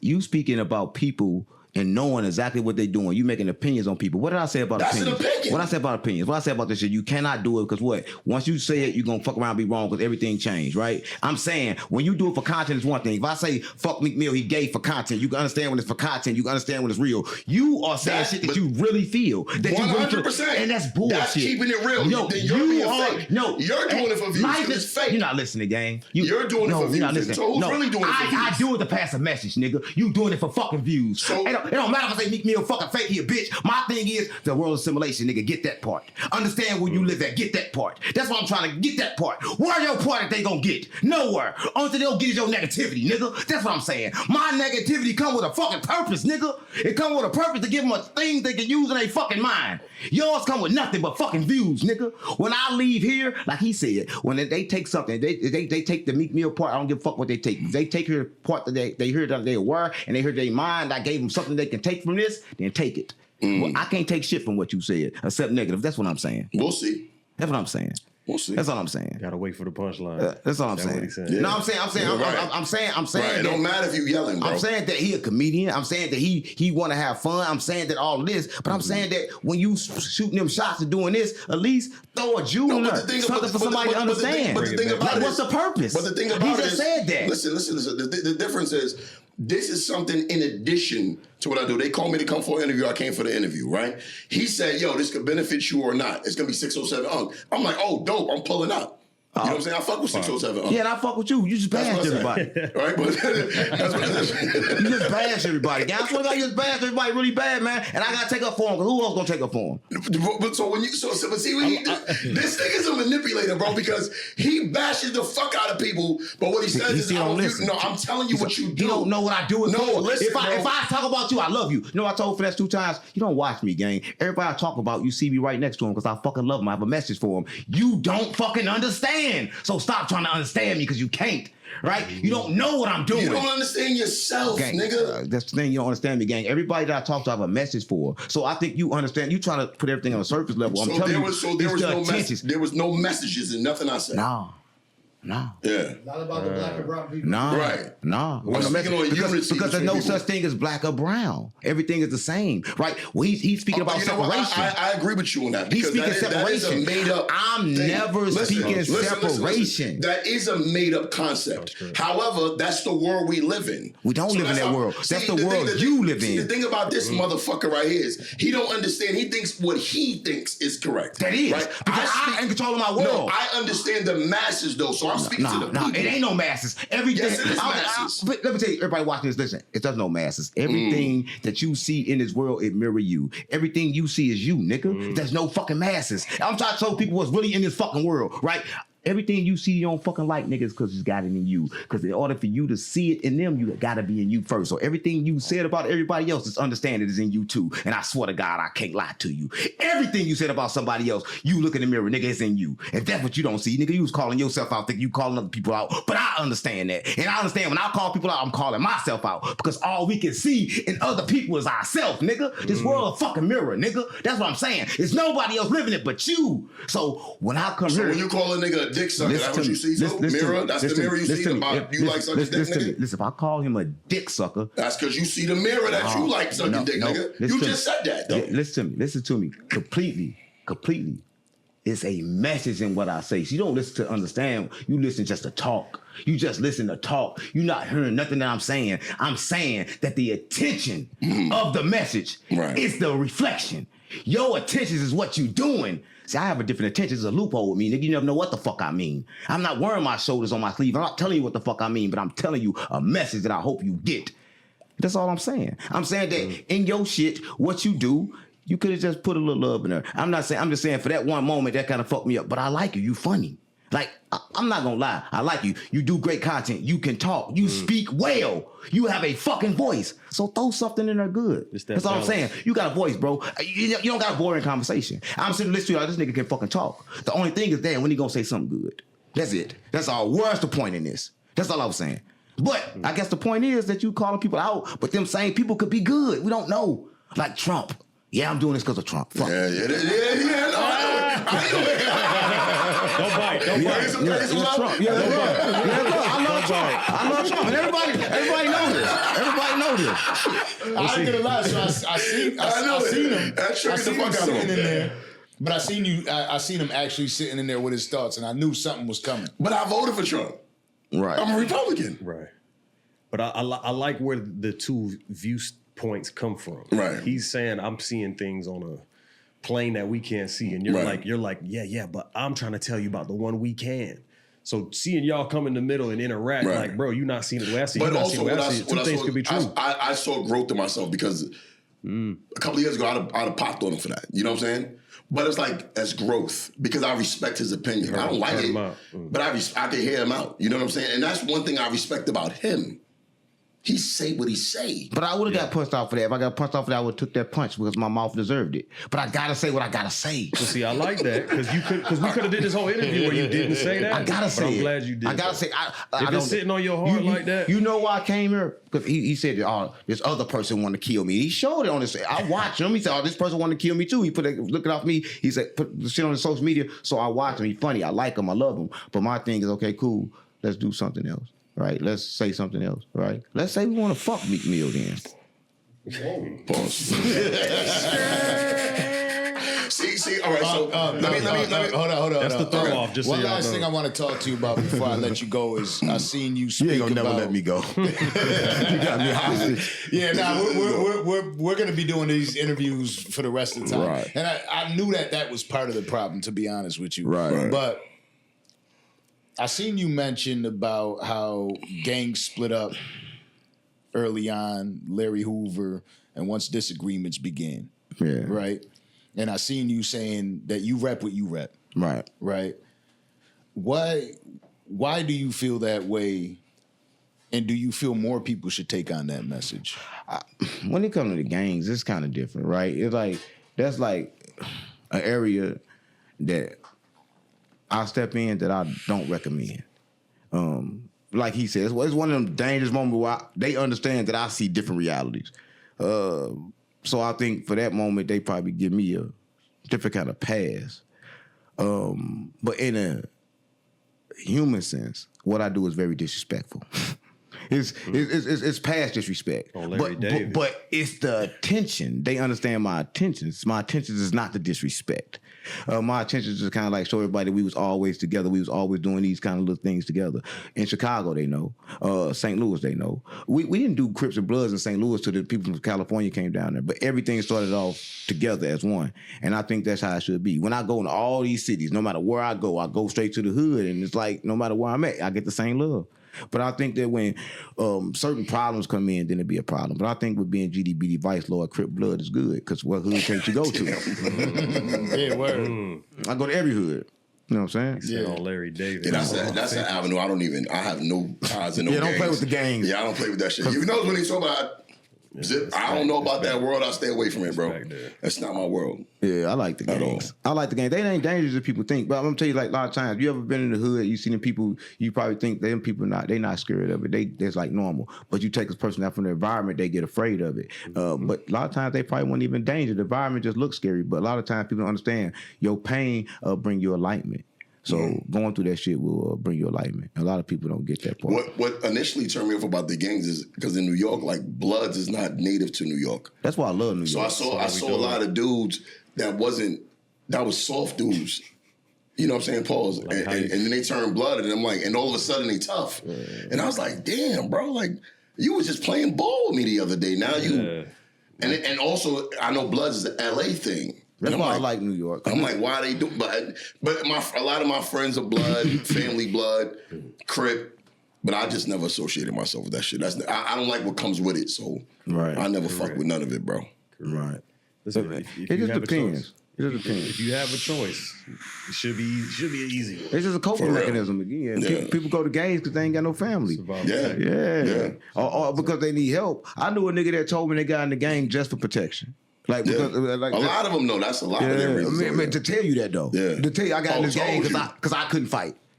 I did an interview with him because I got in the gang because I couldn't fight for protection. That's some chain gang shit for sure. Yeah, but I'll punch first. That's what he said. He said he'll punch first, but knowing he could not fight. But he'll punch first because everybody's gonna follow up. But that's why he got in the gang. All right. I'm keeping. Listen, this interview has been fantastic. You know, I was waiting for it. I'm like, where's the smoke? Oh, it's coming. They got it. Yeah, I was about to ask about MC Shan, but I'm a. We made up. We made up. That's dope. We made up, bro. Like we made up. We got it because he went crazy on me too. Nigga pulled a gun out, everything. But then he didn't know I was a comedian. But then he saw like Big Daddy Kane and a lot of the other pioneers kind of rally behind me because they was tired of his shit. 40 years of just bitterness and attacking people. And I was the one that said something to him about it. Yeah. Listen to